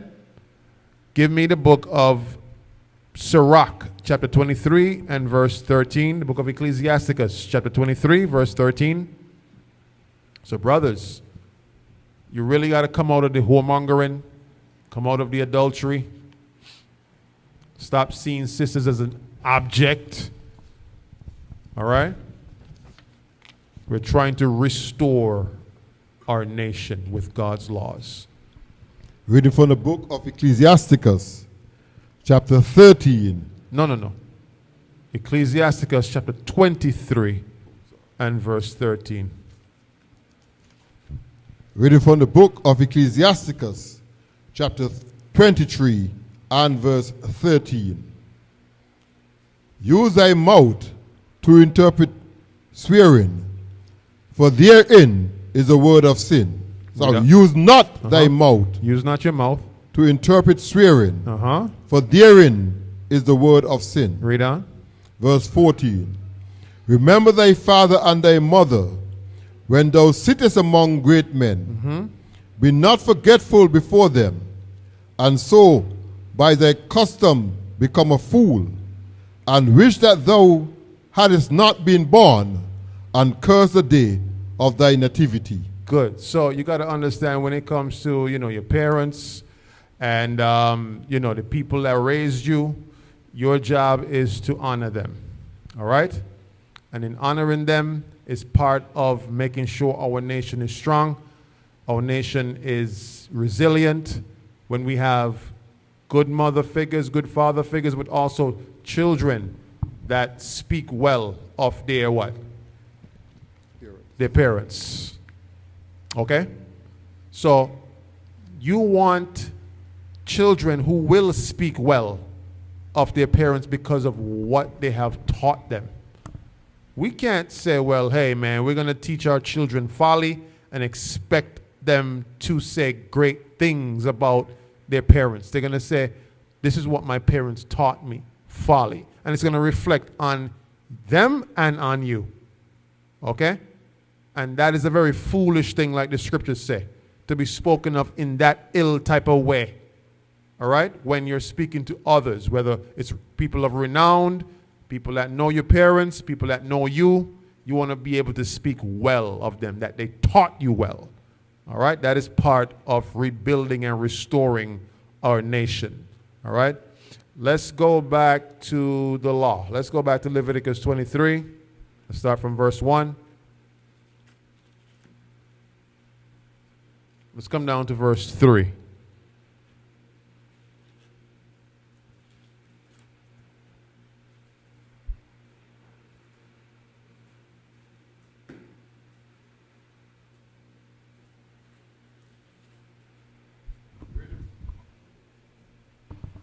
Reading from the book of Leviticus, chapter 23, starting at verse 1. And the Lord spake unto Moses, saying, Speak unto the children of Israel, and say unto them concerning the feast of the Lord, Concerning God's feasts, which ye shall proclaim to be holy convocations. holy convocations or holy gatherings, read. Even these are my feasts. Even these are my feasts, read on. Verse 3. 6 days shall be work done, 6 days you're going to work. but the seventh day is the Sabbath of The rest, seventh day is the Sabbath of rest, a read. holy convocation. A holy gathering, read. You shall do no work You're therein. not supposed to work on the Sabbath, read. It is the Sabbath of the Lord in all your dwelling. In all your dwellings. So, if you teach your children exactly what the law says, they too will understand that they must keep God's laws and keep the holy Sabbath holy and set apart. Just like we're supposed to be keeping the Sabbath set apart. Right? Now, when it comes to revelry, give me that. Galatians 5 and verse 21. When it comes to revelry, our people prefer to teach our children about carnival and fetting and, debauchery. Galatians 5 and 21. This is what you must know and what you must teach your children. Read. Reading from the book of Galatians, chapter 5 and verse 21. Envyings, murder, drunkenness, revelings, and such like, of which I tell you before, as I have also told you in time past, that they which do such things shall not inherit the kingdom of God. It says revelings, drunkenness, along with all the other big ones that you know about, the murders and the whoremongering and the adultering, right? But it says revelings. Those shall not inherit the kingdom of God. So, you got to teach your children this from a young age. That going to carnival, going to sugar mass, going to, what you call that, down in Rio de Janeiro, what you call that? All these carnivals that they have around the world. Right? Caravana, you name it. Those things will get you put to death by the Lord. All right? They're against the scriptures. It says, anyone who do those things will not inherit the kingdom. All right? You're supposed to keep the Lord's feast. And you've got to educate not only yourselves, but your children about God's feasts. Exodus 23 and verse 14. Exodus 23, verse 14.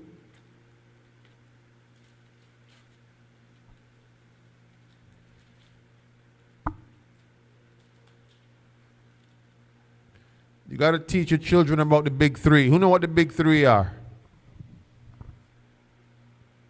You don't know what the big three are? Let's read. Let's read. Watch this. Reading from the book of Exodus, chapter 23 and verse 14. Come on. 3 times thou shalt keep a feast unto me in the year. How many times? 3 times. 3 times. 3 times. Read on. Thou shalt keep the feast of unleavened bread. Feast of unleavened bread, that's 1. Thou shalt not eat unleavened bread 7 days, as I command thee, in the time appointed Read on. of the month of Abib. For in it thou camest out from Egypt, and none shall appear before me empty. Read. Verse 16. And the feast of harvest, Feast of harvest, number 2. the first fruits of thy labors, which thou hast sown in thy fields, and the feast of ingathering, which is in the end of the year, when thou hast gathered in the labors out of the fields. Good. What verse you at? Read on. Verse 17. 3 times in the year all thy males shall appear before the Lord God. 3 times a year. You understand the big 3. You must teach your children about this, and you must know about this as well. All right? So you got to keep the feast of the Lord in due season. Give me Isaiah 1 and verse 13. The book of Isaiah, chapter 1, verse 13.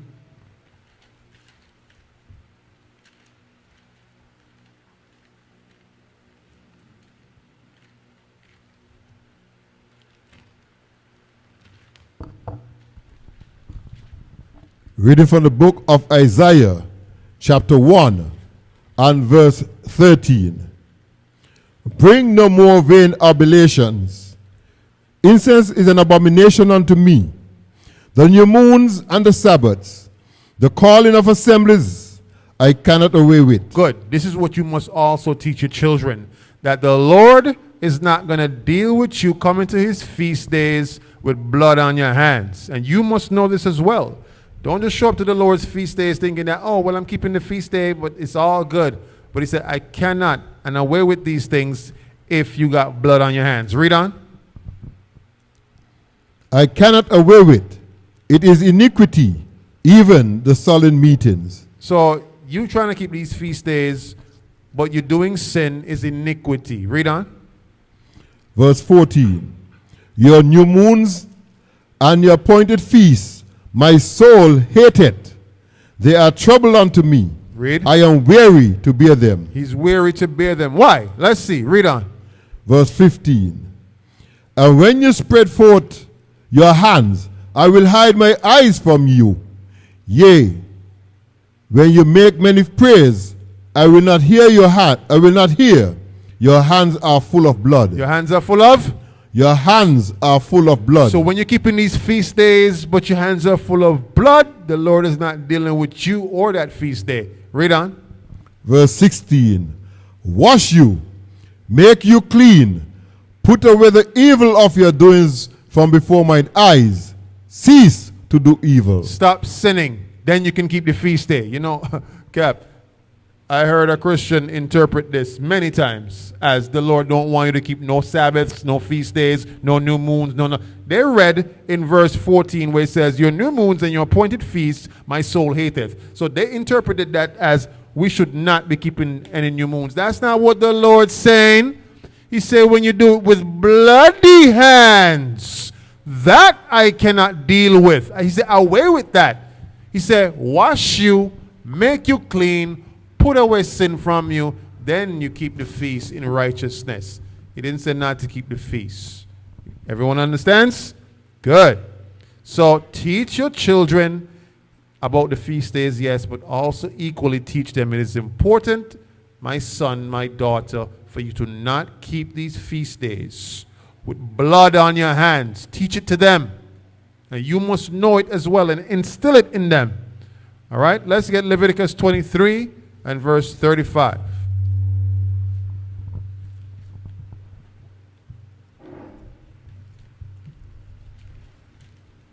Leviticus 23, verse 35. Reading from the book of Leviticus, chapter 23, verse 35. On the first day shall be a holy convocation. Sorry, my apologies. Chapter 25, verse 35. 25 and verse 35.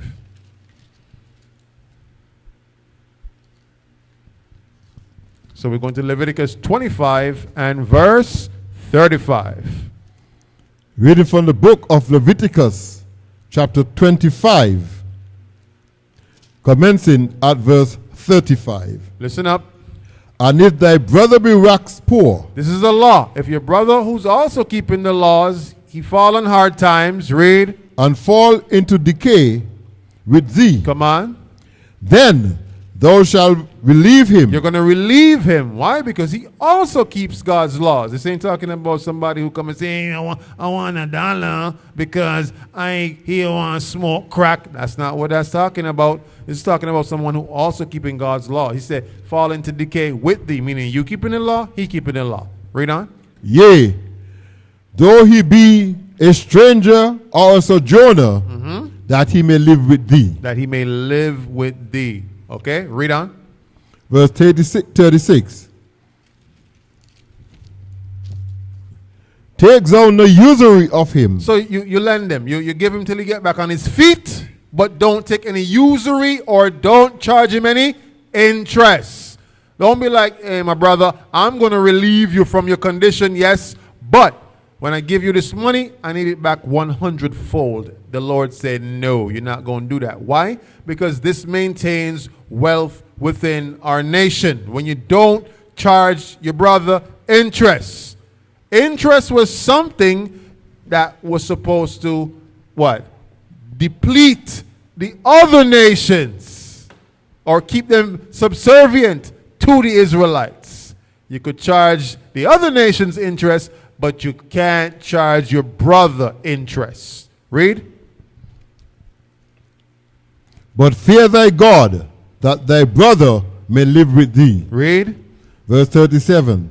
Thou shalt not give him thy money upon usury, nor lend him thy victuals for increase. Good. So you're not going to give him anything that you're going to require him to give you usury or interest upon that which you gave him. Okay? And so that does not deplete him. Because you have to learn for us to not only do business with one another, but so that you don't deplete your brother. That's how you maintain generational wealth. But other nations have implemented this and have benefited from it. The small hats, who know who the small hats are? You know them. The Ashkenazis. They actually don't have any poor people in their vicinities. Why? They implement this. Because they know their brother was at Shabbat. They know their brother was at the new moon and all the other feast days. And if he said to him, listen, I'm going through a rough time right now. My money is tied up in some stocks and mutual bonds. Could you front me 50,000? No problem. I'll front you, but I'm not going to require you to give me back like interest on the 50,000. They keep the wealth inside their nation. Mind you, I'm talking about those who are calling themselves the Jews, but they're not. Revelation 2:9, I know thy blasphemies of those who call themselves Jews and are not, but they are the synagogue of Satan. Those people, those Ashkenazis who said that they are the real Jews, but they're not. You are the real Jews. They use this system to keep themselves wealthy and to keep themselves rich.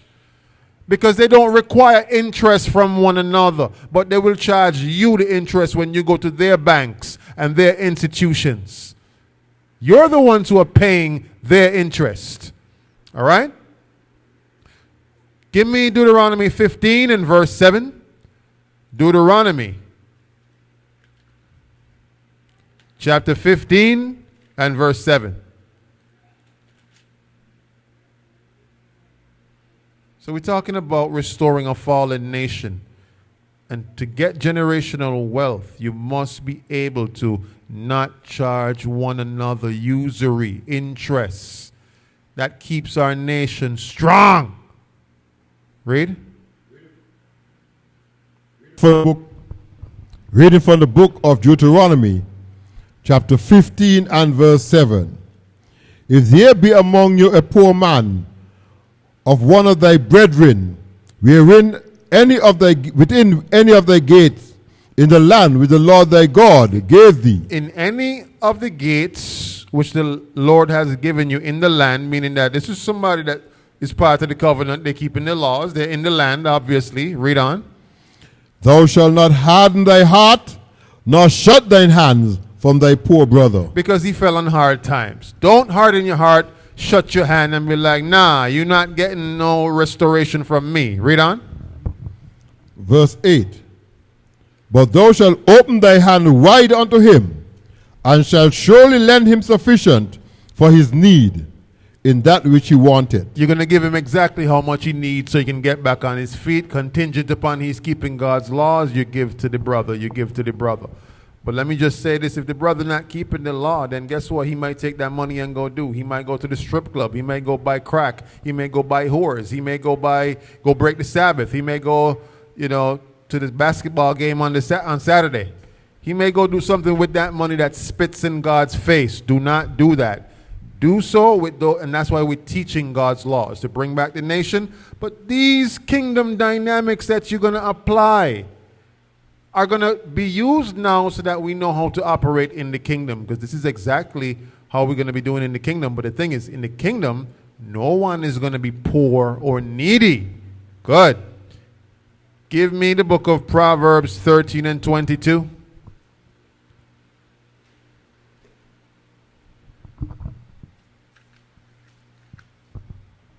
Reading from the book of Proverbs, chapter 13 and verse 22. A good man leaveth an inheritance to his children's children. Okay, good. This is talking about generational wealth. You're leaving an inheritance. That's a commandment. A good man will do that. Read on. And the wealth of the sinner is laid up for the just. So the wealth of the sinner is laid up for the just. So when it comes to leaving an inheritance, that is something, if you are a good man, that is what you're going to do. You're going to leave an inheritance. All right? Now, I know we're in our downtrodden state. We're in a low estate right now. It's very difficult and challenging for our people to have anything to own or to claim. But if we're going to be rebuilding our nation, these are some of the dynamics you're going to have to start thinking about, so we can now come back as a powerful nation, implementing these things that the Lord has laid out. And these wasn't just suggestions. Let me just say that. Well, you do it if you want to do it. No, the Lord commands you to do this.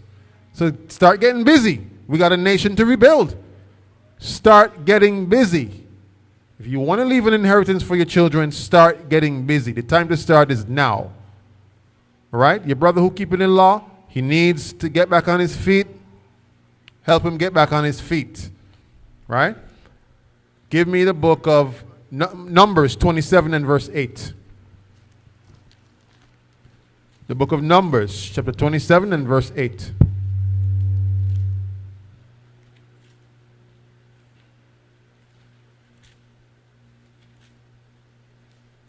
Reading from the book of Numbers, chapter 27 and verse 8.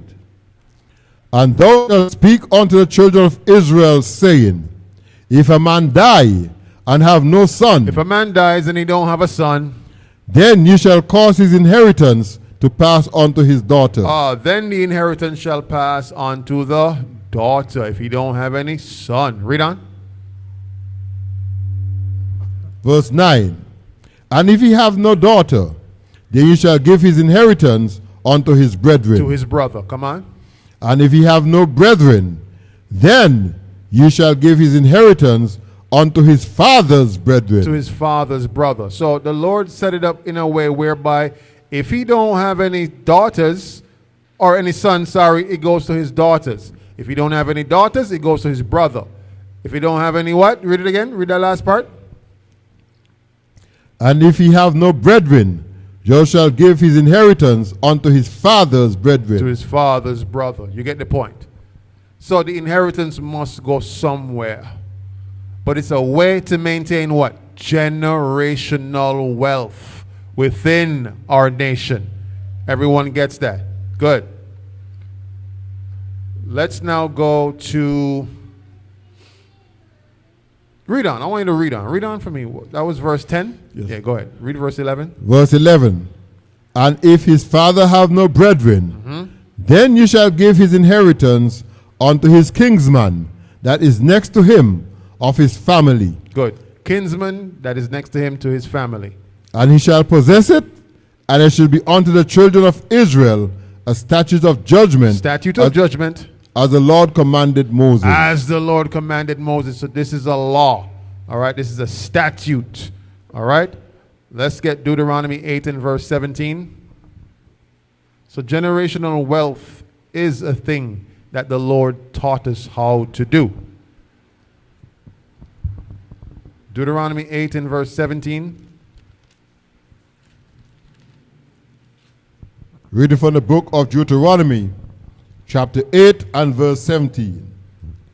And thou say in thy heart, my power and the might of my hand had gotten me his wealth. Stop.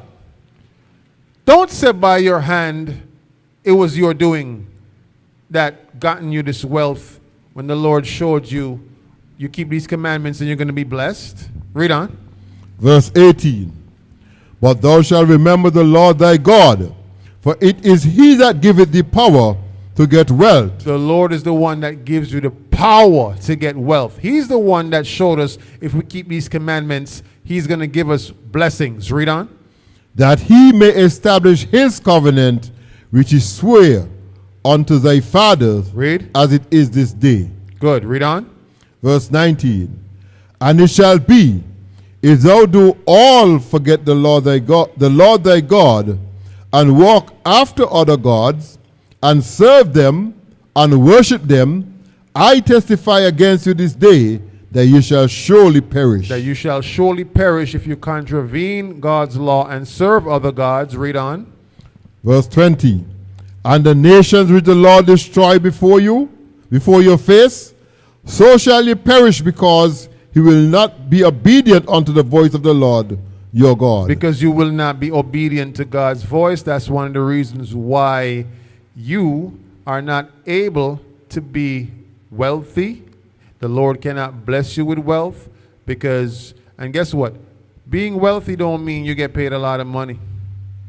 You could get paid millions and you're still not wealthy. Who could tell me why? You could get paid millions and you're still not wealthy.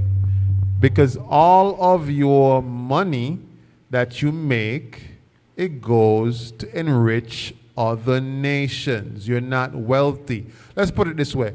Let's say you have $2 million in your bank account, but you owe $5 million. Ding, ding, ding, ding, ding. You're not a millionaire. You're in the red. You're in the negative. You're not a millionaire. You owe money. So what I'm trying to show you is this. The Lord is the one who gives you the ability to get wealth. All right? Good. So if you serve other gods, guess what's going to happen to you, like it mentions here? Your wealth is going to go to the other nations. All right? Let's get Psalms 37 and verse 3.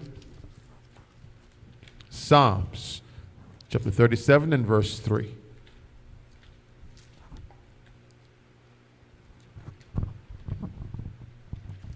Reading from the book of Psalms 37 and verse 3.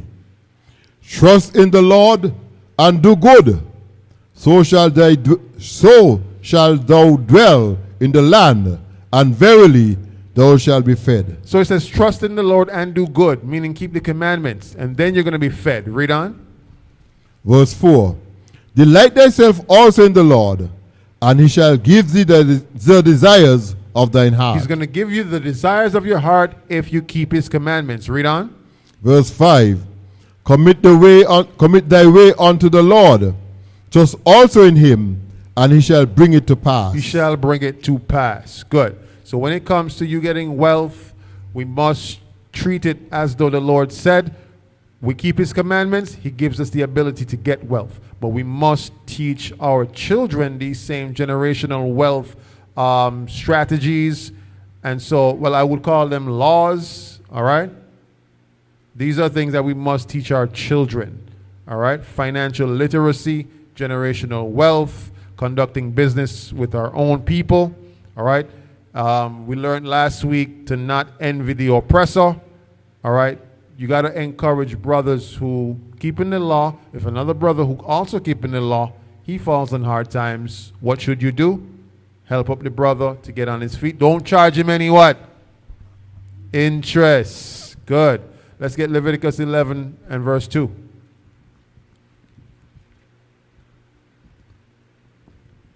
I won't spend a lot of time on this section here because you should already know, but I don't want to make any assumptions. All right, Leviticus 11 and verse 2. Reading from the book of Leviticus, chapter 11 and verse 2. Speak unto the children of Israel, saying, These are the beasts which ye shall eat among all the beasts that are on the earth. Read. 3. Whatsoever parted the hoof and is cloven-footed, and threw it the cud, among the beasts, that shall ye eat. That shall you eat. So the Lord gave us a dietary law and told us there's certain animals that you eat and certain animals that you do not eat. You do not eat anything that is considered to be abominable. That's including the swine. That's including things in the waters and in the lakes and the rivers and the sea that do not have any scales or fins, that you will not eat because it's an abomination. The way we maintain our nation through health is by eating what the Lord has prescribed for us to eat. That's a healthy nation. All right? Give me Deuteronomy 14 and verse 21. Deuteronomy 14 verse 21.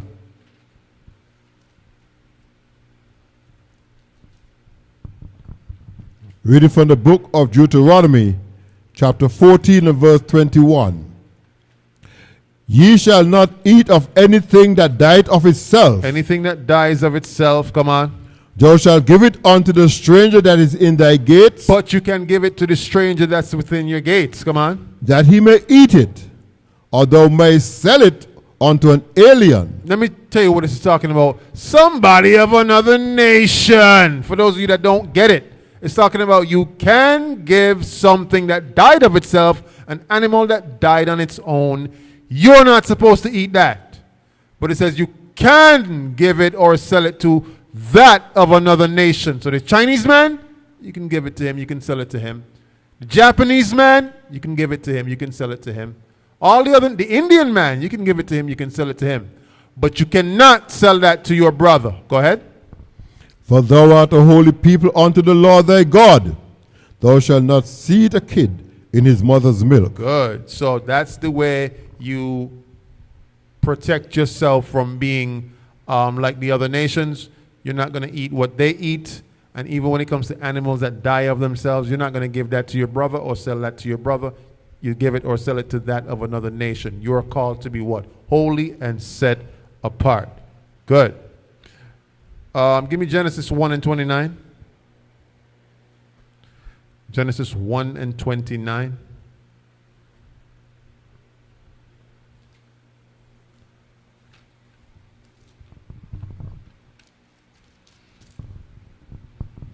Reading from the book of Genesis, chapter 1 and verse 29.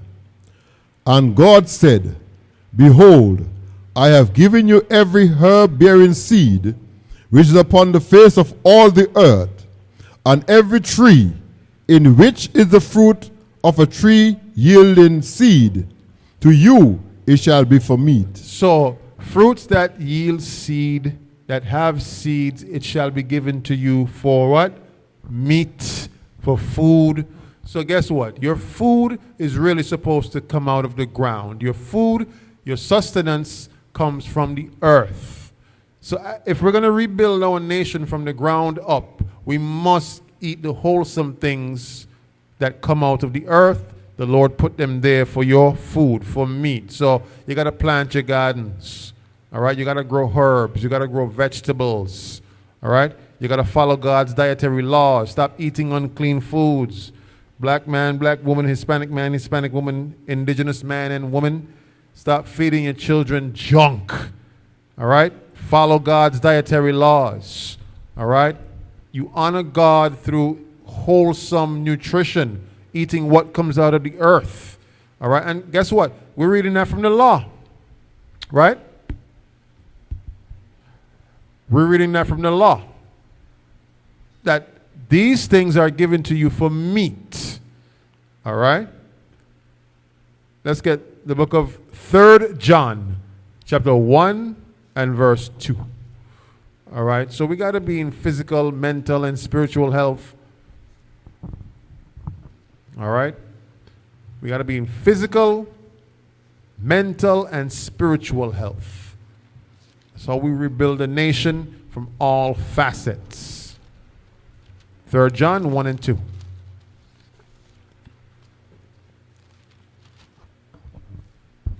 Reading from the third epistle of John, chapter 1 and verse 2.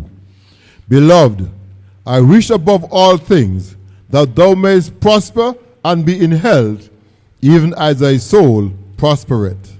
Good. So that you're prospering and being in health, even as your soul. So spiritual and physical. All right. If we're going to be a strong nation, we must be in tip-top shape physically, and we must be in tip-top shape spiritually. So brothers, I know this might sound kind of harsh, but a lot of brothers need to lose weight. But it is what it is. We can't say we are the pinnacle of all the nations if we got men who look overweight, obese. We don't look like the pinnacle of the nations. We can't be looking like God's chosen, right? These people who are supposed to be, looked at as, wow, these are the nation that God chose. And we're looking like fat slobs. We're looking like overweight. We're looking bummy. We're carrying ourselves looking crazy. You got to see yourself differently. The Most High says we are the royalty of the earth. Start carrying yourself with pride. It goes by how you view yourself. And how you view yourself, you will be concerned of what you put inside your body. Wholesome things. Take stock of your weight, both brothers and sisters. Because even here in this country that we live in, once ago women used to carry themselves a certain way where they didn't let their body just go. But now today, I'm talking about the young women. I'm talking about young women who don't have no children. They ain't got no baby. And they let themselves go. It's just food and vanity. Right? A young girl, 20-something years old, should not be so obese that she's morbidly obese. Okay? And even if that is the case, she should work on that. All right? It's not body shaming. It is reality. All right? The scriptures are against greed and being obese. You should not be obese. All right? That is contravening the scriptures. Give me the book of Proverbs 23 and verse 20. Proverbs 23 verse 20.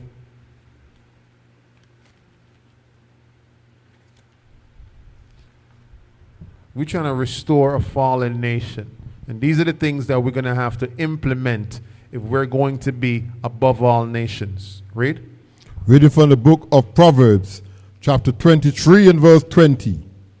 Be not among wine bibbers. Wine bibbers meaning drunkards. Drunkards, come on. Among riotous eaters of flesh. Riotous eaters of flesh meaning greedy. Just eating down everything in sight. Come on.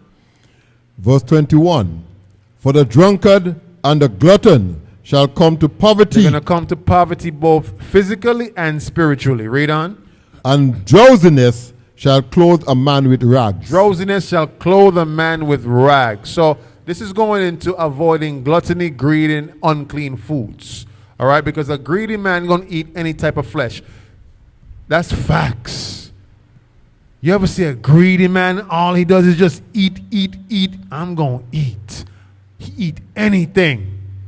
He eat any type of meat, and he would tell you, any type of meat you put on that plate, I'm going to eat. Once you saute up that thing, you put some soy sauce on that thing, some garlic butter on that thing, I'm going to eat that thing up. It could be crab, lobster, shrimp, oysters, clams, octopus. It could be whatever. I'm going to eat that thing. It could be rat. Now, I heard some brothers say they're willing to try rat. You've heard some brothers say that too, right? If they go to Thailand and they go by these street vendor markets, they're willing to try cat, rat, bat, and dog. Right? The Lord told you, Israelite man, not to eat such. Those things are unclean. All right? But again, gluttony is against the scriptures. The Lord says you're not supposed to be a glutton. All right? Good. Give me the book of Jeremiah 29 and verse 4.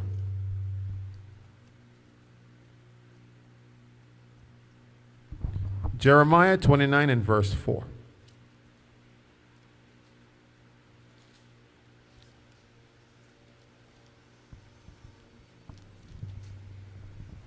Reading from the book of Jeremiah, chapter 29 and verse 4.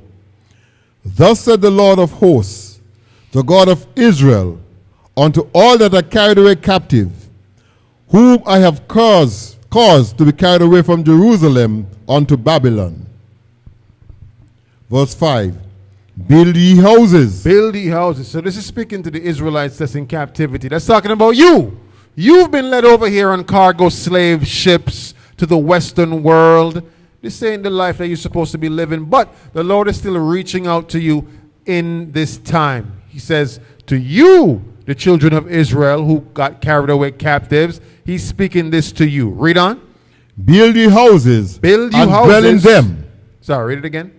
Build ye houses and dwell in them. Build you houses and dwell in them. Come on. And plant gardens and eat the fruit of them. Restoring a fallen nation. So yes, you learned that the Israelites are above all nations. Yes, you learned that they've been given a covenant. Yes, you learned that they went against the covenant. Yes, you learned that in contravening the covenant, they got curses brought on them, which made us now subject to payments in this captivity. Yes, you learned that everything that the other nations supply you, your needs with, it's a detriment to your health, whether it be taxes, food, everything that's on your back, your clothes, it comes from the other nations. Your money that you make, it goes to the other nations. God says that even in your captivity, in your downtrodden state, with these curses on you, he says, come back to these commandments. Build your homes. Plant your gardens. Because that's how you rebuild a nation.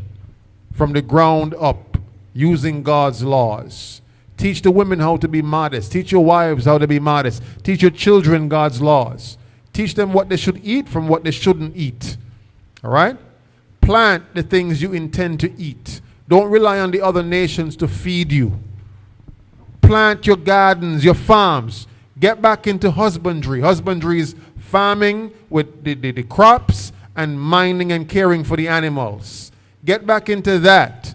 Because this is a practice session for when we go into the new kingdom. So when you go into the new kingdom, you wouldn't have to do these things. You will have servants to do these things for you, which will be of the other nations. You follow me? But we got to learn to rebuild our nation from now, from the ground up from now. So plant your gardens, build your homes. Come on, read. For thus said the Lord God of hosts, and seek the peace of the city, which I have caused you to be carried away. Take wife, you look after your wife, you look after your children. Rebuilding the nation from the ground up. This is what is needed to sustain a longevity within the nation of Israel. We need God's laws. So what am I trying to say? God's laws is what sustains the nation. That's how you're going to have wives who are in order, husbands who are in order, wives who are not talking back to their husbands and snapping off their neck, talking about who you think you're talking to, ready to square up with her husband.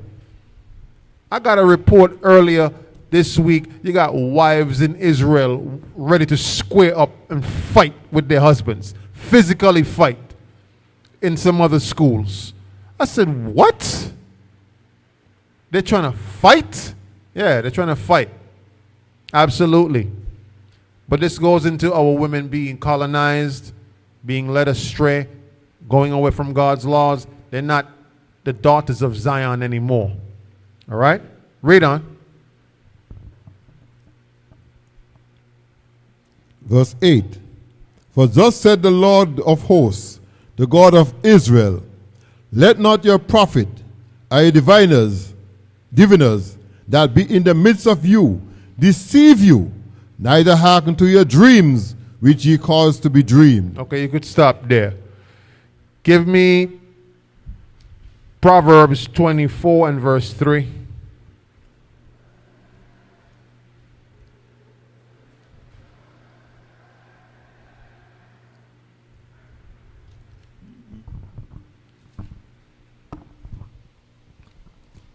Proverbs chapter 24, verse 3.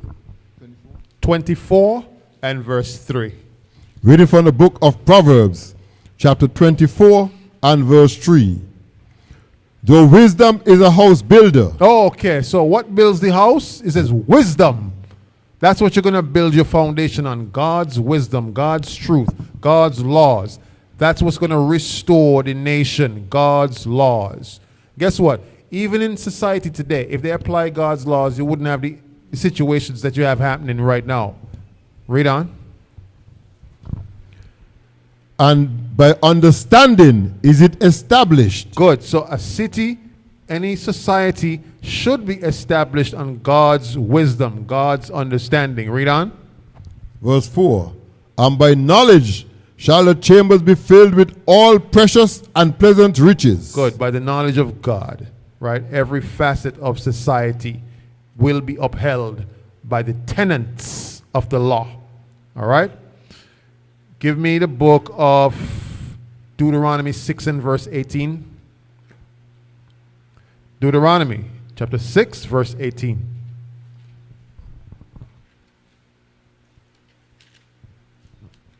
Reading from the book of Deuteronomy, chapter 6 and verse 18. And though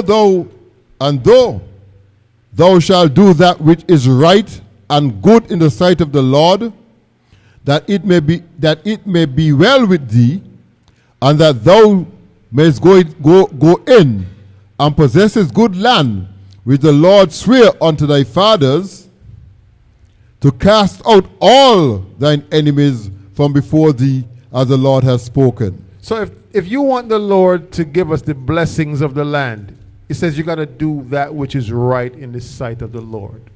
What is right? Keep his laws. You understand, Brother Daniel? That's how you rebuild a nation from the ground up.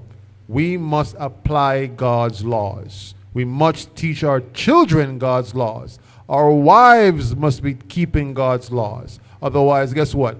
The nation will fall or stay in a fallen state. Because I can't say fall again. We're already fallen.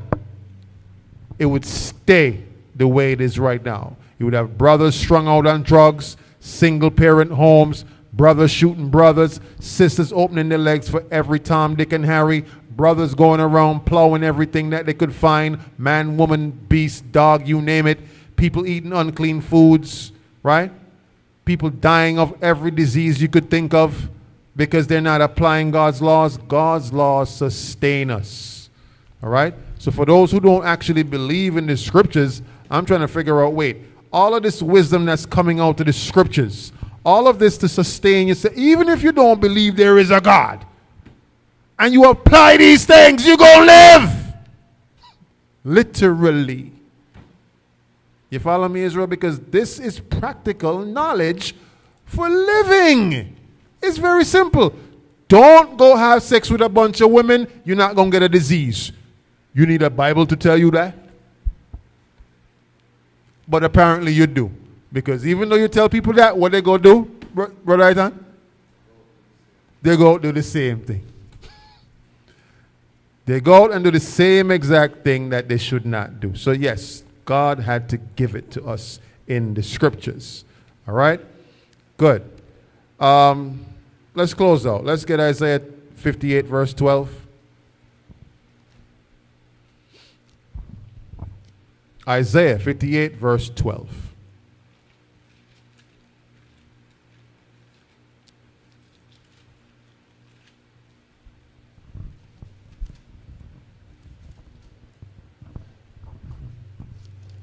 Reading from the book of Isaiah, chapter 58 and verse 12. And they that shall be of thee, and they that shall be of thee shall build the old waste places. Talking about our people, those that are of us. They shall build the old waste places. We're going to build up the old waste places because in that day as well, we're going to have servants to help us do that as well. Come on. But we're going to instruct them. Come on. That thou shalt raise up the foundation of many generations, and that thou shalt be called. The repairer of the breach. The repairer of the breach when we breach the covenant. Read on.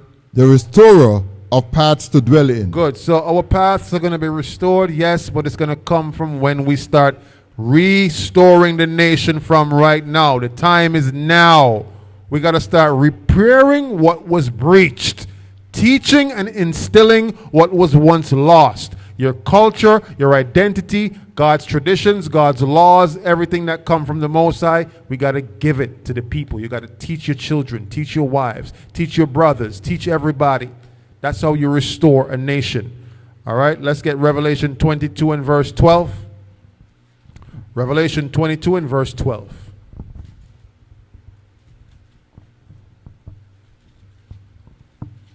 So for those who don't like God's laws, it just means you want things to stay the same. You prefer the oppression, you prefer being in a downtrodden state, or let's put it this way, you prefer thinking or having the illusion that life is great right now. This ain't no life to be living. If you understood, if you got a glimpse of what the kingdom is going to be, right? Imagine owning many businesses and all the other nations have to come to you for their needs and their supplies. It says that in the Bible. It literally says that. They're going to have to come to you should you make it to the kingdom, right? Imagine never ever seeing a brother that looks like you begging. Imagine seeing that. Imagine a brother that looks like you. He not going to pass away. He not going to die. Nobody. He don't have to worry about nobody running up on him with a gun to blitz him. None of that. Just think about that for a second. You won't have to worry about your children learning things that contravene the scriptures. And I wonder what they're teaching them at school. I wonder if the schools is like letting them sing the happy birthday song. I wonder, like, you don't have to worry about none of that. Imagine not having to worry. I wonder if my wife, when she lay with me, she thinking about somebody else. Like, you won't have to think about that because the laws are going to be what? Embedded in our hearts. Right? But we got to start now. Revelation 22 and verse 12. Reading from the book of Revelation, chapter 22 and verse 12. And behold, I come quickly, and my reward is with me. His reward is with him. This is talking about Yahushua, the Christ. So he's coming quickly, but we got to do what? Get busy before he come back. Come on. To give every man according as his work shall be. According to his work. So what should you be doing now? Working. Because every man going to be given according to their work, So we should be busy working, doing what? Restoring the nation. Restoring the nation. Restoring the nation with God's laws. That's how you restore it. Read on. Verse 13. I am Alpha and Omega, the beginning and the end, the first and the last. Verse 14. Blessed are they that do his commandments. Blessed are they that do the commandments. That's why at TOC we teach the commandments. That's the only way you're going to rebuild a nation. Come on. That they may have rights to the tree of life and may enter in to the gates into the city. That's the only how you're going to get the kingdom.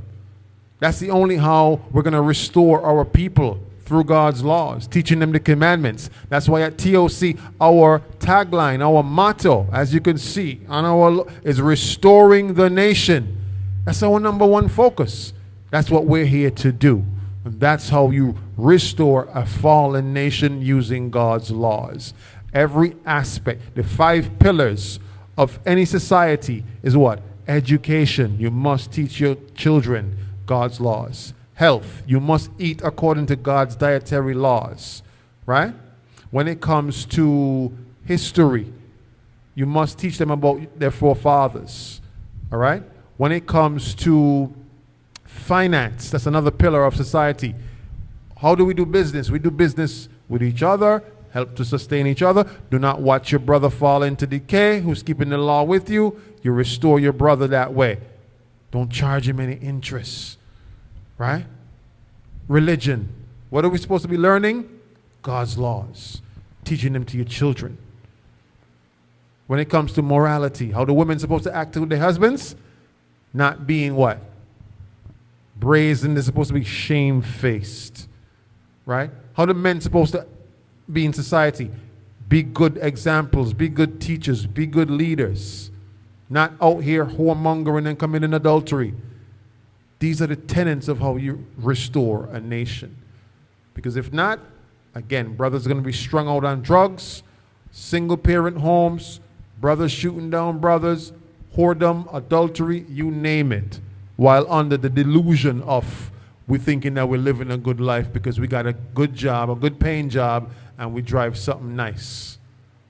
When all of your money goes to the other nations, the car that you buy, other nations, the shoes that you wear, other nations, everything that you buy from the supermarket, the other nations. That ain't no life to be living, because that there creates no generational wealth for you and your family. All of it is being bled out. So as soon as you make the money, it's being bled out to the other nations. Because you must be sustained, right? You must eat, drink, have clothes, drive something, live somewhere. You must have a roof over. Exactly. You're going to be essentially just paying out money to the other nations. There's no true generational wealth there. But we can get there if we start applying God's laws to our life now, and we start teaching it to our children, so that the next generation after, because we don't know when Christ, read it from the top, verse 12. We don't know when Yahushua the Christ coming back, right? It says, and behold, I come quickly. We don't know how quickly that's going to be. We don't know if that's next week, next month, next year. We don't know. But in the meantime, we got to get busy. It says he's going to reward every man according to their work, which means we should be doing what? Working to restore the nation. All praises. So we're going to end it there today. All praises. Thank you for joining us on today's Sabbath class. I pray you were motivated, edified. You were given the impetus of what needs to be done in our nation. You start seeing yourself differently. You are the kings and princesses of the nation of Israel. Start walking with your head high. Start investing into your nation by teaching your people God's laws, carrying yourself differently. Hold your head up high. Carry yourself with dignity. Carry yourself with honor. Carry yourself in a certain way that you understand. It shows that you understand the weight or the gravity of that responsibility, that accountability that the Lord has bestowed us with being God's chosen nation. So women, carry yourselves with dignity, with pride, with honor. Men, you are the kings of the earth, the Israelite men. Start moving as such. Stop carrying yourself in a low estate. This is how we rebuild a nation using God's laws. First, you got to learn God's laws. Then you got to start teaching them to your family and to your children. And with that, Israel, we're going to close out. We want to say Most High in Christ bless you. We want to say, if you have any questions, comments, email us at tocisraelites@gmail.com. All right, we got the new moon coming up tomorrow at sundown. Be sure to keep that. All right, we got the Passover coming up in April. Be sure, if you want to keep that with us, send us a message. All right, so how you could keep it in your city. All praises. And with that, don't forget to give your donations, your alms, your offerings, because the Lord says you give your alms in righteousness, keeping the commandments, and you're giving your alms. That is one of the ways we get forgiveness of sin. All praises. So with that, Israel, we love you.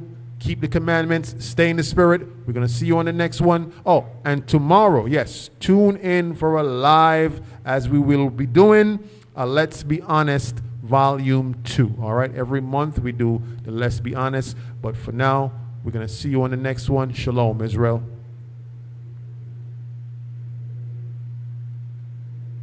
Captain.